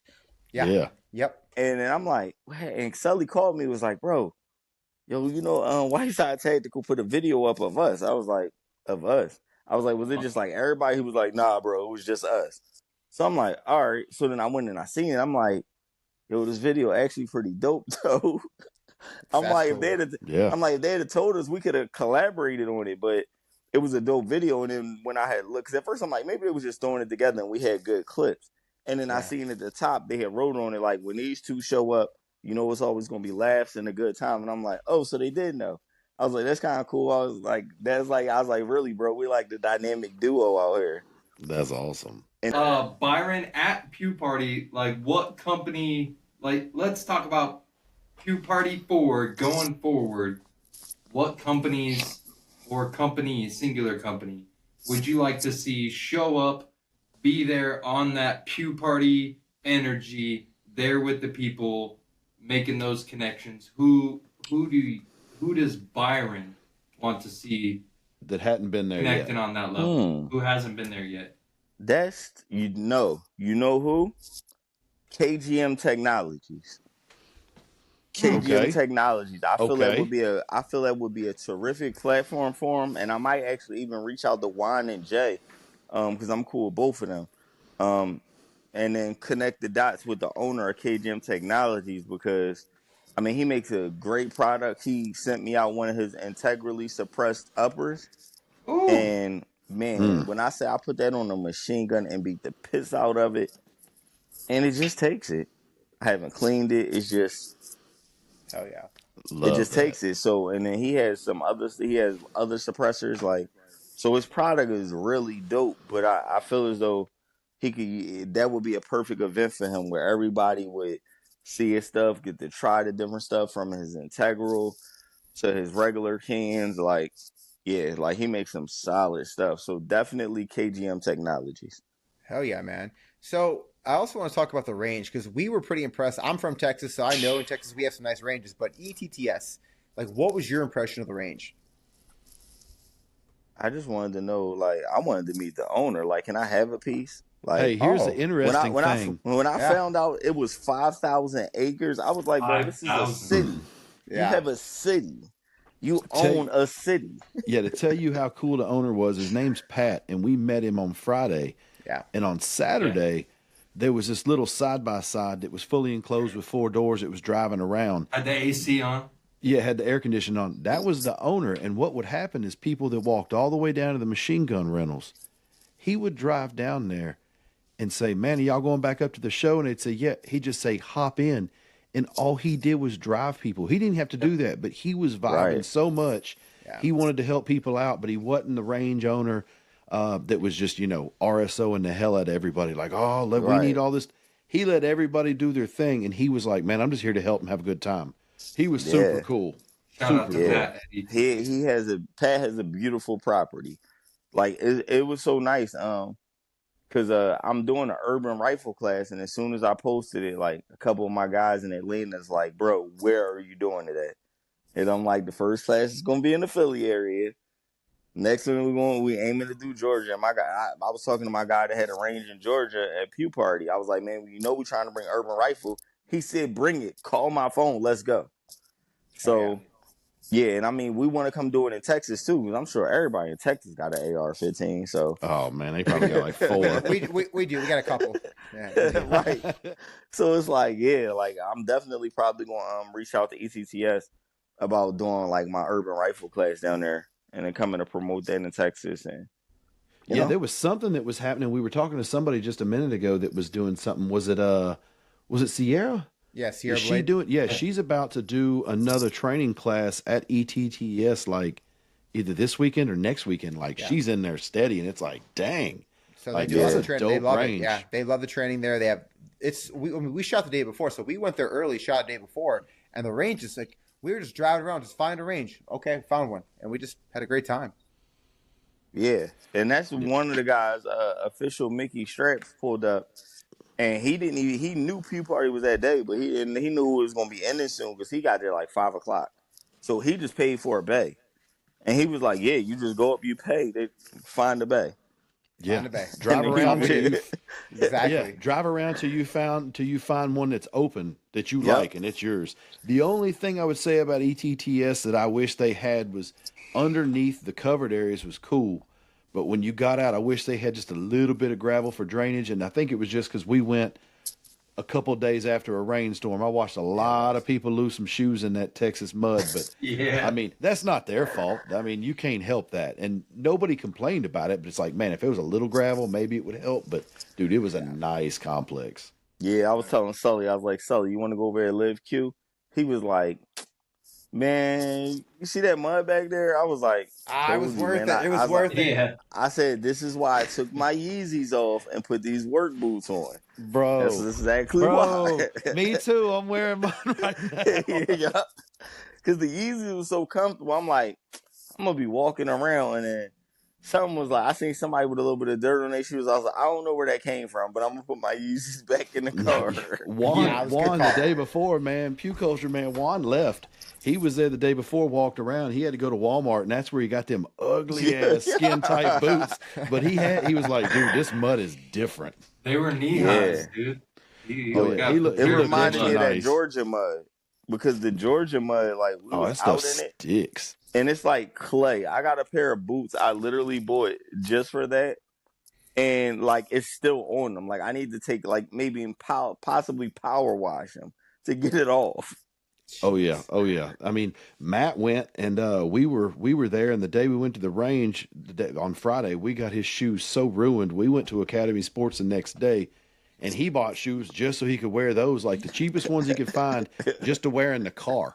He kept ruining his muddy boots, and he was like, "I'm just going to put these on in the car so I don't ruin Mike, the car." these are my truck. He's like, these are my truck shoes. I was like, "Oh, we getting fancy now." Yeah, it was crazy. It was still, the Heck yeah. range was beautiful though, man. It was like really, the range setup was like, I loved it. That's why I was like, oh, because I had talked to him about it before, a couple guys I know down there, pewologists, and it was so dope. But I'm like, man, when it was like, yo, ETTS is a good range to have a class at, and I'm like, oh, that's perfect. But then, what? Yo, kids, man. Yeah, that's what happens. It happens, man. So, Byron, we do. Oh, go ahead. No, you're good. You're good. So, Byron, we do have one last question for you, man. And like, what words do you have for Jay and Juan? Sum up what they did, the event they put on. What words do you got for Jay and Juan? Man, those are my guys, man. Like, keep turning it up, man. Keep bringing the experiences, because what it does is it brings all of the regular people into our world, and it's not intimidating, because when they hear party, they're like, okay, this is going to be relaxed. Like, it's the people that I know that couldn't make it out to Texas. They was like, I like the concept of the Pew Party, man, because it's just so inviting. So I want them to know, keep doing what y'all doing, man. And I tell them that all the time, especially Juan, man, because I told the Juan more than I told the Jay, but man, Juan is all about it, man. He and like he said, that's his thing. He wants it to be inclusive, where a lot of these experiences with some people, like, I mean, like, even when I used to go to range, well, I still do. I go to ranges and I take the machine gun, and people hear me shoot, and they're like, bro, like, you ATF? I'm like, you asking a lot of questions. Why? What's up? You want to shoot it? They're like, hell yeah. So it's just to see people expressions when they get an opportunity to shoot stuff like machine guns. And, you know, for people that have them and did it before, it's like, oh, okay, cool. Yeah. But when you haven't had that experience, it's like invigorating. You're like, yes, it is. Now I'm living. Everybody trying to figure out how to get that home-based FFL and SOT is what they're trying to do at that point. Right. And I don't blame them. I don't blame them. So I salute what Juan and Jay are doing, man. It's definitely good for the culture, because it gets more people out. Even people that'll come, and you might have a girlfriend that's not really into guns, but you let her come out, let her walk around and see how inviting the culture is, and how everybody's just networking, talking, having fun. And then a lot of times it takes away that intensity of it. So a lot of times she might be interested in the shooting. Yep. No, that's awesome, or man. Black Rambo. You never know. Yeah, Black Rambo is crazy. She might be interested in Mark Choppa. You never know.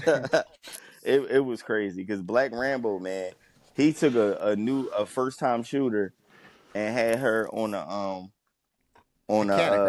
the Canic, right? No, not even the Canic. He had her on Sully's 10mm.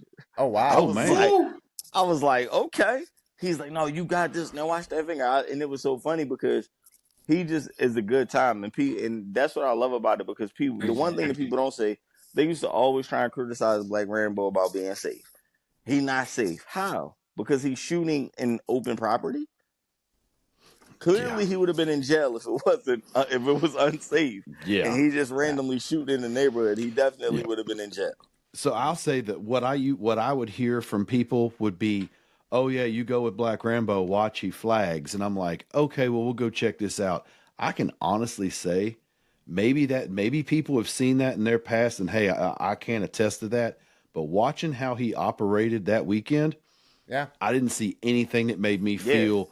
Not even like slightly questionable. Now, I'm not saying it's never happened, and I'm not saying it has. I'm just saying I personally never saw that. So, I mean, he was good in my book.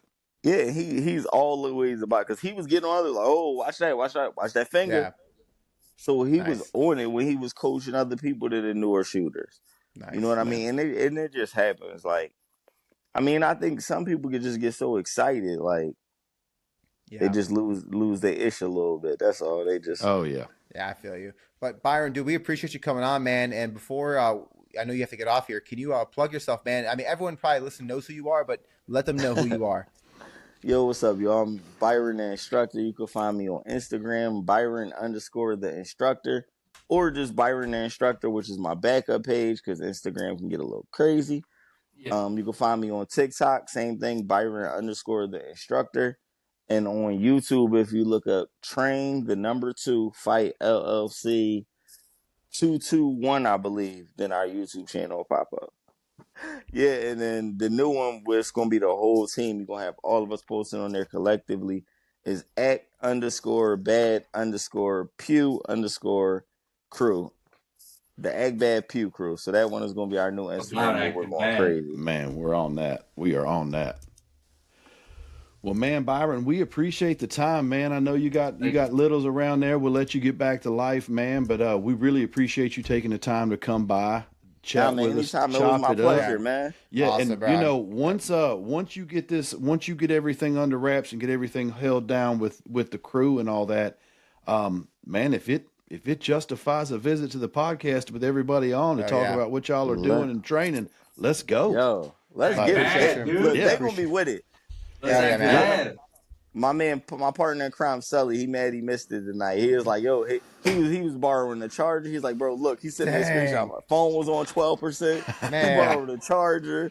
He's like, I'm trying to get home. Man, will you tell Sully he's on the next one for sure, man. We will get him taken care of. Yeah, we appreciate you guys. All right, anytime, man. Appreciate y'all having me. For our next guest, if you were at Pew Party 3, you knew this man, and if you did not know him, you wanted to meet him. So without further ado, man, HD is in the house. HD, how you doing, bro? What's up, y'all? How y'all doing, man? I'm pretty excited. I'm glad. I'm happy that I could join you guys and whatnot. I'm here. I'm in the building. It feels good. It's great. I'm here. I'm on the show. I'm live. This is lit. I love it. How was your Pew Party 3 experience? Breathtaking, I could say. From the beginning to the end, everything was just full of excitement, and I'm just so thankful that I had the opportunity to be there and hang out with people that's just like me. You know, everybody's family. When I was from the time I pulled up, people was helping me where to park, where to go, you know, and just the whole entire setting was a real beautiful thing. And I just felt, you know, like I'm at home. You were watching Whiskey and Windage in the middle of the night, not My OnlyFans, right? Shut up, Adam. For sure. Just watching the podcast. Okay. Just want to clarify. You know what, though? Pause. Okay. You know what, though? You know, pause. No Diddy. No Diddy. You know, you guys' podcast though is pure gun porn. You know what I mean? So well, we want it to be like we're all sitting out back, like we're all just having a drink, just cutting up. So that's the whole point of it. And it's amazing. I mean, I love what you guys represent. I love what you guys do, and I'm just so honored that I met y'all. Shit, let alone to be on this show. You know what I mean? This is beyond top tier in my eyes. You know what I'm saying? So I don't know, man. I think that prize you got accused a little bit better, but man, we appreciate the love. Now listen, let me tell y'all something. That was like the best day of my life, though. So you know, to be at the Pew Party. I don't know if you guys familiar with like those events like at Knob Creek. Mm-hmm. Yeah, machine gun shoots. To go like to Knob Creek, but I knew by me knowing Jay that it was gonna be way turned up than Knob Creek, and when I got there, it definitely was. You know what I'm saying? It was good. It was definitely good. Shout outs to Jay and them, man. They did their thing with that, and I'm waiting on Pew Party 4. You know what I mean? Did you fly in the helicopter? Did you do the helicopter? I didn't. I'm wanting to know. Did you? I didn't do. No. I'm gonna tell y'all something. I'm afraid of heights. Me too. I'm not scared to admit it. I'm afraid of heights. You know, I ain't afraid of nothing, but when I'm off the ground, I can't control that. I don't like that. Yeah. So I'm with it. I made sure I got real close enough to take cool videos, but I think, somebody would have to be with me for sure. One of you guys or Jay or, somebody to help me break the ice because, me and flights, I'm afraid of heights, but that'd be rough. I would love to go and, check out the helicopter, probably do some hog hunting in the future or something. You know what I'm saying? We're in Texas. We're like 2 hours away from each other. Hey, you got the right rig now. Well, it ain't here yet, but you just filled out some paperwork on one. Yeah, that coming through. It's coming. I was so embraced by Q and the guys from Q. When I got out my vehicle and I seen Jay, said what's up to Jay, and I was telling Jay, I was like, yo, I just built this 8.6 blackout.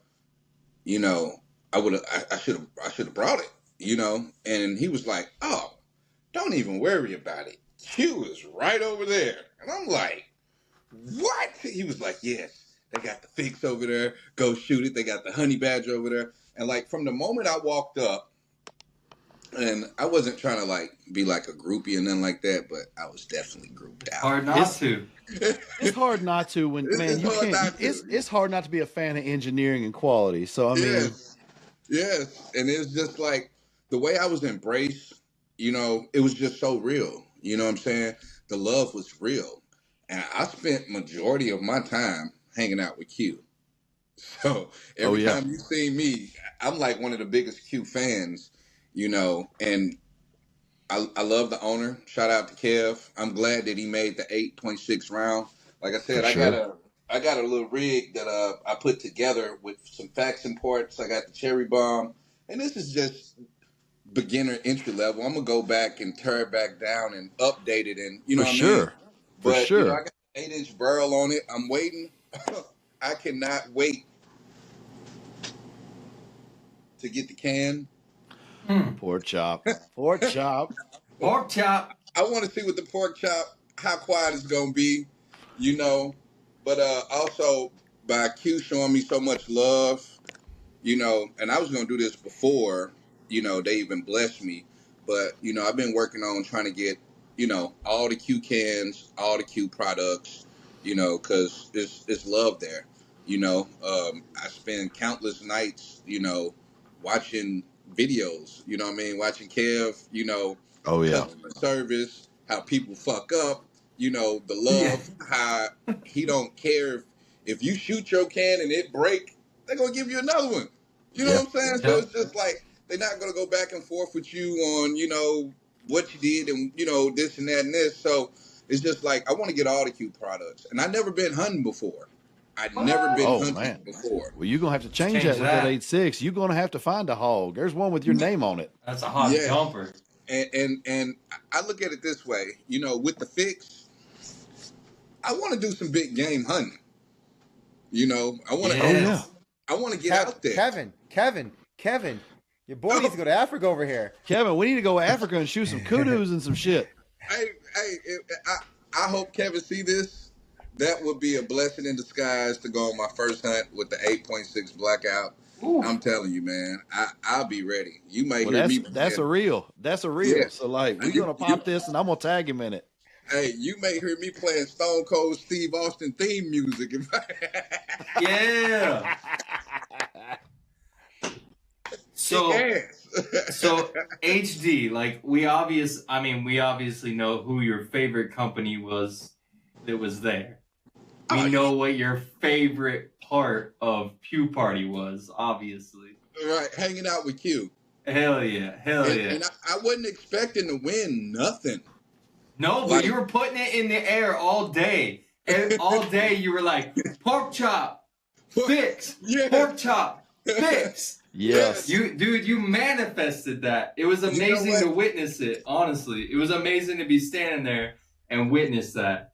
Really cool. I don't think that a better person in the crowd could have won that. The right person won the right giveaway on that one. Oh, and I was 100%. right there. Like I was right next to you, so I don't remember. We were sitting right there with you. I was shoulder to shoulder when he put and Juan put that microphone. You're like 8'6", and he's like, "Yep." Oh, Man, hey, to be honest though, I did cry on the way home. You know, and you should have. I would have cried. I don't even cry at funerals, and I'd have been to a lot of them. You know what I mean? Yeah. So, but when I received that blessing, you know, it's crazy because I was looking at my ticket, and sometimes in life you get discouraged, and I was like, God, you know, I never win anything, and if today be that day, it's okay. Let today be that day that I win something. Yeah. And man, when I won the fix, I was so speechless. I'm like, man, come on, y'all playing, y'all play too much. I remember when you won, you ended up over there behind the taco truck, and I walked over there with you, and I was laughing with you, and I was like, bro, you did it. And you were like, man, I can't even believe this. And it's like, man. And I still can't. It's like, it's so unreal, man. You know, and it's just like, to be able to hang out with Q and the guys over there, you know, was like a dream come true for me anyway. You know what I mean? When you sit and you just watch all these YouTube videos and you see all these amazing companies and you see these people and you be like, man, I wish I could be there, you know, or I wish I could talk to them or hang out with them. Like, the vibes is just so real, man. Hanging out with everybody from Q, like I said, to me, I still feel like I'm dreaming, and I'm still floating on that hell of a high from Pew 43. Hell yeah. That's it right there. We know that Pew Party is established on Jay and Juan's birthdays, and that's what it's for, and it's a celebration and all that. But all they do during that event is work. I mean, they stop and chat, but they work. Yeah, but they work real as hard. far as the event goes and feedback and wanting to tell them how they did, if you could tell, you got any words for Jay and Juan to let them know, like, hey, this is my thoughts? I'm forever grateful. I'm a real humble person. I'm so thankful that they allowed me, you know, to spend time with them at the event, celebrate, you know, greatness, be around great people, meet so many new friends, meet you guys, meet Rambo, Chopper, you know, everybody who I met, everybody who followed me on Instagram. I got a bunch of new followers, bunch of new friends. I follow everybody back. So it's just the atmosphere they created. First and foremost, safety. You know, they're real big on safety. Really kid-friendly event. You know, I seen kids out there. You know, and it's dope. You know, and I just really appreciate them just for, you know, taking that challenge. You know, to be brave like that, to get everybody to come together from all walks of life, just to enjoy all what we like to do on the regular. So, you know, it takes a strong-willed, strong-minded people to even get everybody to come together and have a nice, safe event where people can talk about for months and months and years at a time, and years and years and years. And I'm so disappointed that I missed out on Pew Party 1 and number 2, because You number got that 3 right. was super lit. Well, man, let's get you some more followers, man. Why don't you go ahead and drop where people can find you on Instagram? Where can they find the man HD? At HDH.D_3.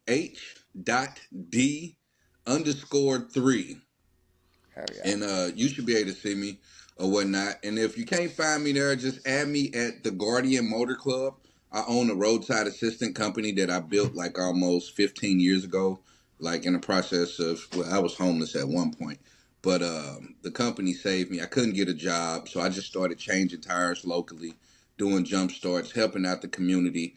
And it has grown into a big, beautiful company that, you know, I expanded down to Houston. And now I'm in the freight industry, and I'm still, you know, doing roadside assistance. I just told a car the other day. You know what I'm saying? Man, you put it out there, and the blessings come back for sure. It come black, and I'm definitely extremely blessed. Like I said, they can follow me at the Guardian Motor Club, and it's a company that I haven't really push out to the public right now. It's just like with AT&T, a lot of commercial companies, but I'm gonna release it back to the public soon. You know, at one point when I first started, it was popping, but I'm gonna put it back out there real soon.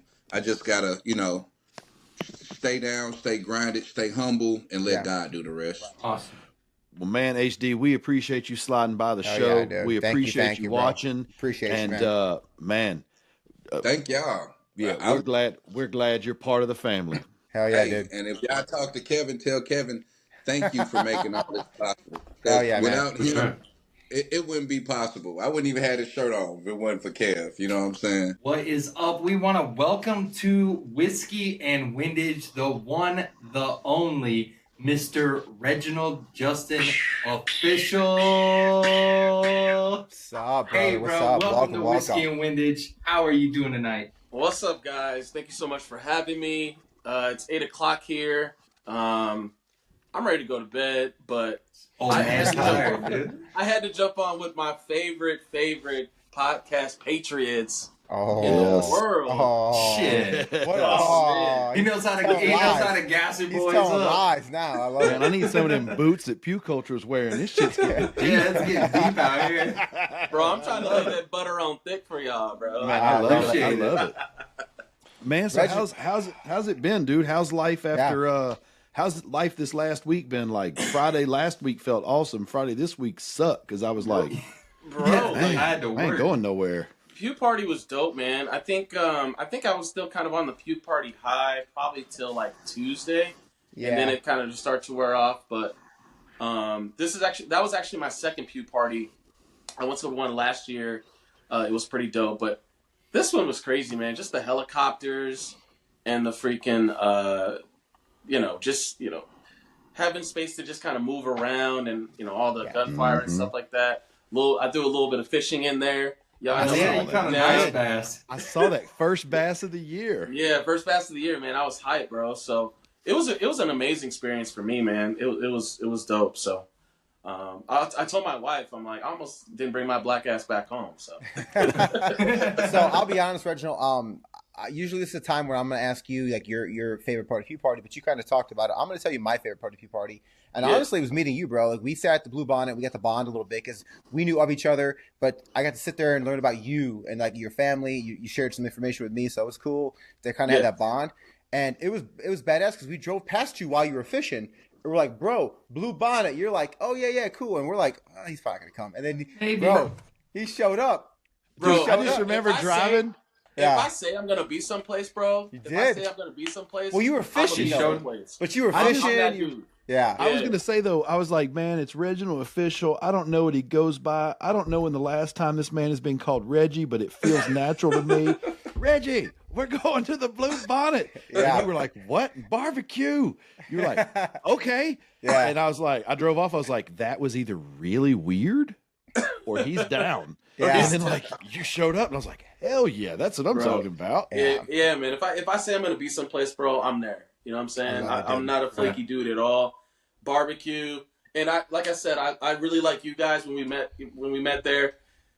Adam and I kind of had a little run in, you know what I'm saying? Because one of his trainees from 68 Whiskey School was a kid that I trained on how to shoot before he went to the military. So we kind of had a little bit of that. And when I saw him, I was like, man, I think that's him. I'm not sure, but I think that's him. And I was just super excited to meet him. So it's crazy. No, it was cool, man. You came up, you were super friendly. And then we kept running into each other.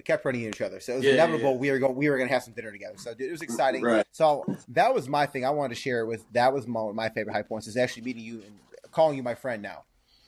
Well, man, I was going to say, let's talk about your Pew Party experience. You said you went to the second one, right? Yeah, second one was last year, and it was in Florida. And I love Florida. Florida is kind of one of my favorite places to go. But it was in Tampa. It was a little bit smaller of a venue. All the bays were kind of really close together. It was kind of that traditional gun range style, packed like sardines. Yeah, it was kind of packed like sardines. But there were tons of vendors and manufacturers and things like that. I like this one better, the one a week ago, just because there was a little bit more space to move. I just felt the energy just stayed high the whole time, just because of the helicopters, people getting on and off, and going from booth to booth or tent to tent. I just felt the energy was just way higher on this one. And Juan and Jay, they just put in so much work in putting these things together. Like, I can't imagine. I've done events before, and I can only imagine the amount of work that these guys put in. So I have so much respect for those guys, and I just have so much love for them, man. Like, for me, like that was the best Pew Party yet. You know what I'm saying? Like, if it's any better next year, I'm gonna have a fucking asthma attack. Straight up. Hell yeah. What was your favorite company there, or what was something new you saw? Like, what was that thing that stood out to you the most there? Honestly, I would have, anytime I get to go to the Q tent, I'm just like blown away, bro. Like, I really, really am. And I really like their guns. Like, every time I pick up either a honey badger or sugar weasel, whatever they got, man, I'm just like, wow, why can't I afford to buy one of these bad boys? Like, what do I gotta do? What do I gotta sell? Make friends with Kevin. Where are the knee pads that I gotta buy to get this figured out? Well, I know a way you can win one, maybe. Bro, that's what I'm saying, bro. I put my hashtag on there too. You guys didn't pick me. It's all good. I saw it. But I put my hashtag on there. Gotcha. You know what I'm saying? So, you know what I'm saying? But yeah, man, just those products are amazing. Honestly, like, if I could just get a trigger, if I could just win a trigger this year in 2024, that would make my year. That'd make my year. Man. So yeah, the Q tent is where, like, I just kind of geek out and gun bro out. So yeah, so I guess I'll piggyback off what Adam said, and we talked about your favorite company that was there. Yeah. So you went to Pew Party 2. You've been to Pew Party 3. If Jay and Juan called you and said, "All right, look, Reginald, we're gonna need some help. Who should we target with all the people that are here now? What company or two should we also try to add to the fold next year? Who would you think? Who would you like to see there?" Tough one. Okay, so here's wow. This question is crazy. Something good. So, like I said, I do events here in Arizona, and I'm always thinking about how to do something that nobody else is doing. All right. So this is my recommendation. Here's what I would say to them. I would say, look, just like when you go to SHOT Show or you go to Trigger Con or you go to some of these other, like, indoor spots, right? They have different areas where you can have a podcast, or you can have, there's radio shows, there's different things like that. I was like, bro, what you need to do is you need to have a certain area, maybe build a little wooden stage or whatever the case may be, because obviously they're going to be outside. Yeah. Build a little area, have some lighting, some cameras where people can come in and do a podcast episode and do interviews, right? Mm-hmm. Maybe have about 2 or 3 stations, right? Like a Radio Row, like in the Super Bowl. Everybody bounces. Bro. Exactly. That'd be cool. All right. And what that does is it breaks up the monotony of shooting, standing in line, shooting, right? You can schedule your heavy hitters, right? Your real popular influencers, gun guys, whoever the case may be. Right. You can break up the monotony. Right. And have these cats do an interview and actually putting content out there. You know what I'm saying? Dude, that'd be sweet. I think that would be I love that. So dope. That'd be so dope. It just adds another dimension to the event, right? Instead of just shooting, waiting in line, we got the media portion rocking and rolling the whole time. Dude, that'd be That's cool. awesome. I'm a pretty avid shooter, right? Like, I shoot probably 2-3 times a week. And when I get around guys that I see on Instagram or I see on YouTube, right, I kind of have that, I bet I'm faster than you. Ooh. You know? Ooh, we get the timer Run out. what you brung. Yeah, like, I get that, like, I look at them, you know what I'm saying? And I think, like, you're good, but I bet I could beat you right now. Like, cold start. I bet I could, one shot, 1 second, like, I bet I could do it. So I would like to have like a certain bay where guys can just go in and just have like little competitions. A dueling bay. That's cool. That could be cool. The only thing is like I don't think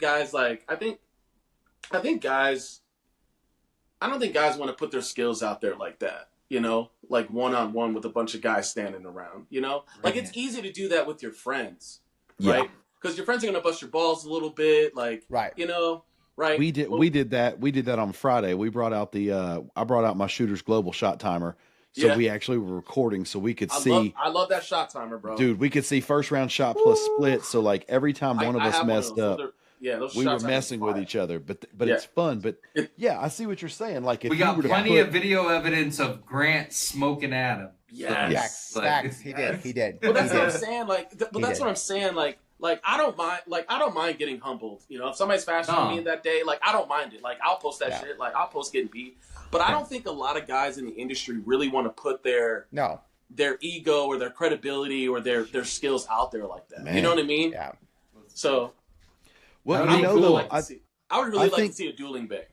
But cool. You know, even if you didn't do a dueling bay, they could do something, and I think this is real simple. You could do something where one bay, one shot timer, shoot what you brung, and if not, I mean, they can put a, they can just do like a clip-on belt holster with a leg strap so it's secure.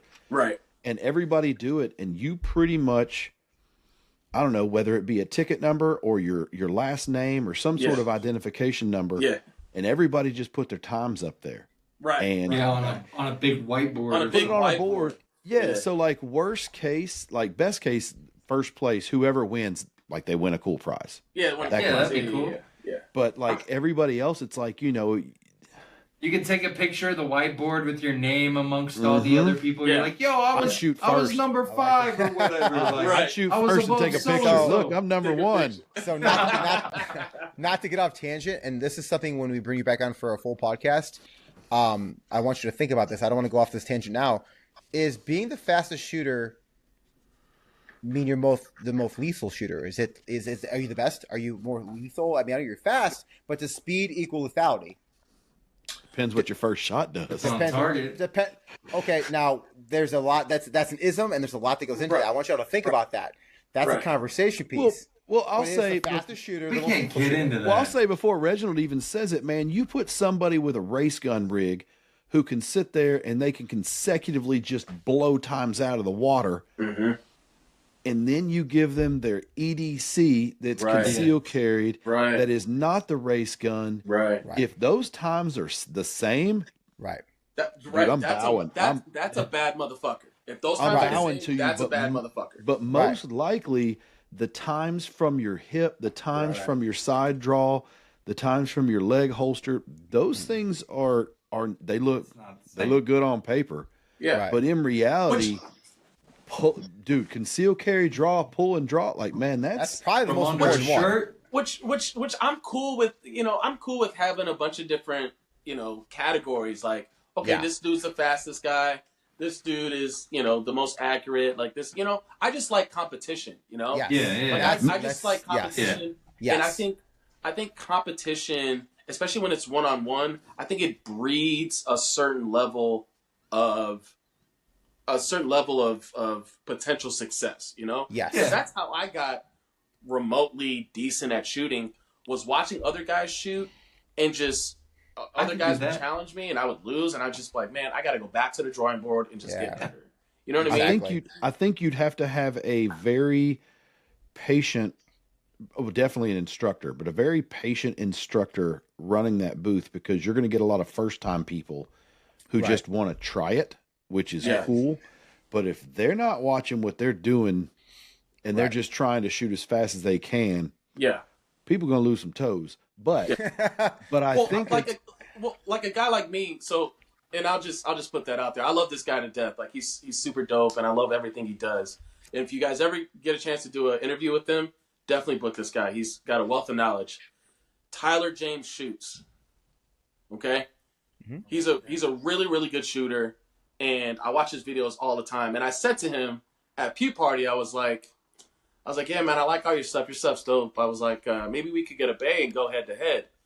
He's like, he looked at me and he's like, for real? I'm like, yeah. I'm like, yeah, you got some ammo? I was like, yeah, I got ammo.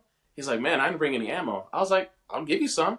I got some. He's like, all right. He's like, all right. I'm like, all right, I'll hit you up later. You know, it never happened, but you know, like that's the sort of thing that's just like, and I wasn't doing it to be a dick or an asshole. I really respect the guy, and I want to test my skills. You want to know how you rank? Well, But I you think you scared him. You but scared him. I No, I think don't putting think I it. scared him. I don't think I scared him. Well, I think Don't putting say it on that. a. Yeah, but I think that putting it on a 1v1, that adds a different aspect of pressure. But if it's it's kind of like if you and I go up against some sort of head-to-head competition on, the old circus or carnival thing. Let's take the sledgehammer and hit the thing and see how high up it goes. Yeah. Or the punching thing, who can hit to 1,000 or whatever the points were to like hit the hardest. Right. If it's 1v1, man, it takes it to a different level. But if there's 20 of us and it's like, let's just see who can hit the hardest, it's still competition, but it's friendly, fun competition. So you're still trying, but if you don't win, it's all good and everyone can laugh. Yeah. And you can make excuses if you don't do good at that point. Well, but I think when you get a lot of guys who are confident in their shooting getting together, if their skill isn't as good as the next guy's, if there's not some are going to own it, but if there's not an excuse, some of these guys aren't going to be able to do it. No, they can't handle it. And I know I got off tangent, guys. We're talking about Pew Party, but that's a thought. Like those are just things to wrap your mind around. And but that's a rabbit hole. but that's something we could see at Pew Party. Like we put a could booth up and put a timer up. Because right now, after being at Pew Party 3, anticipating Pew Party 4, our ideas. What words do you have to Jay and Juan about what they did? Like this huge event they put on. Like what words of wisdom, what words of love, praise do you have for them? Just keep doing what you're doing, and I hit them up maybe 3 months before Pew Party, and I was like, hey, I want to do a training session, a running gun session on Sunday. And Juan's like, bro, whatever you want to do, like, let's make it happen. And I was like, okay. I was like, well, I want to do it Sunday.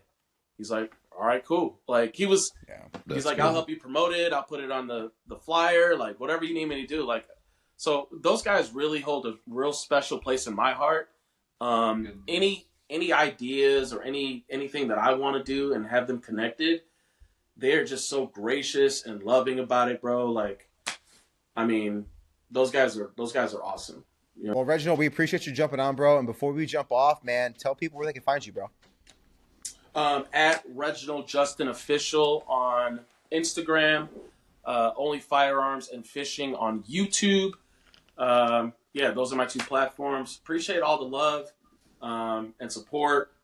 Thank you guys so much. It's been awesome. Yeah, and that's one thing, people, before you get off, that's one thing I love about what you do is it's not just firearms. You do fishing, outdoors stuff, and that's what we want to have you back on and talk about that as well, because you do a lot more than just guns, and that's badass.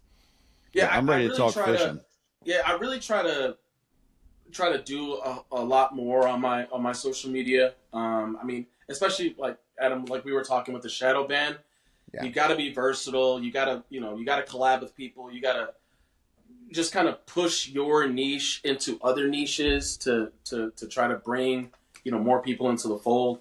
So that's what I do, man. I just try to do what I can to be a good light for the community and then also bring others into the community as well. So awesome, dude. Well, man, we really appreciate you, dude. And until the next time, bro, we'll talk soon. Thanks, guys. Appreciate it. Have a good night.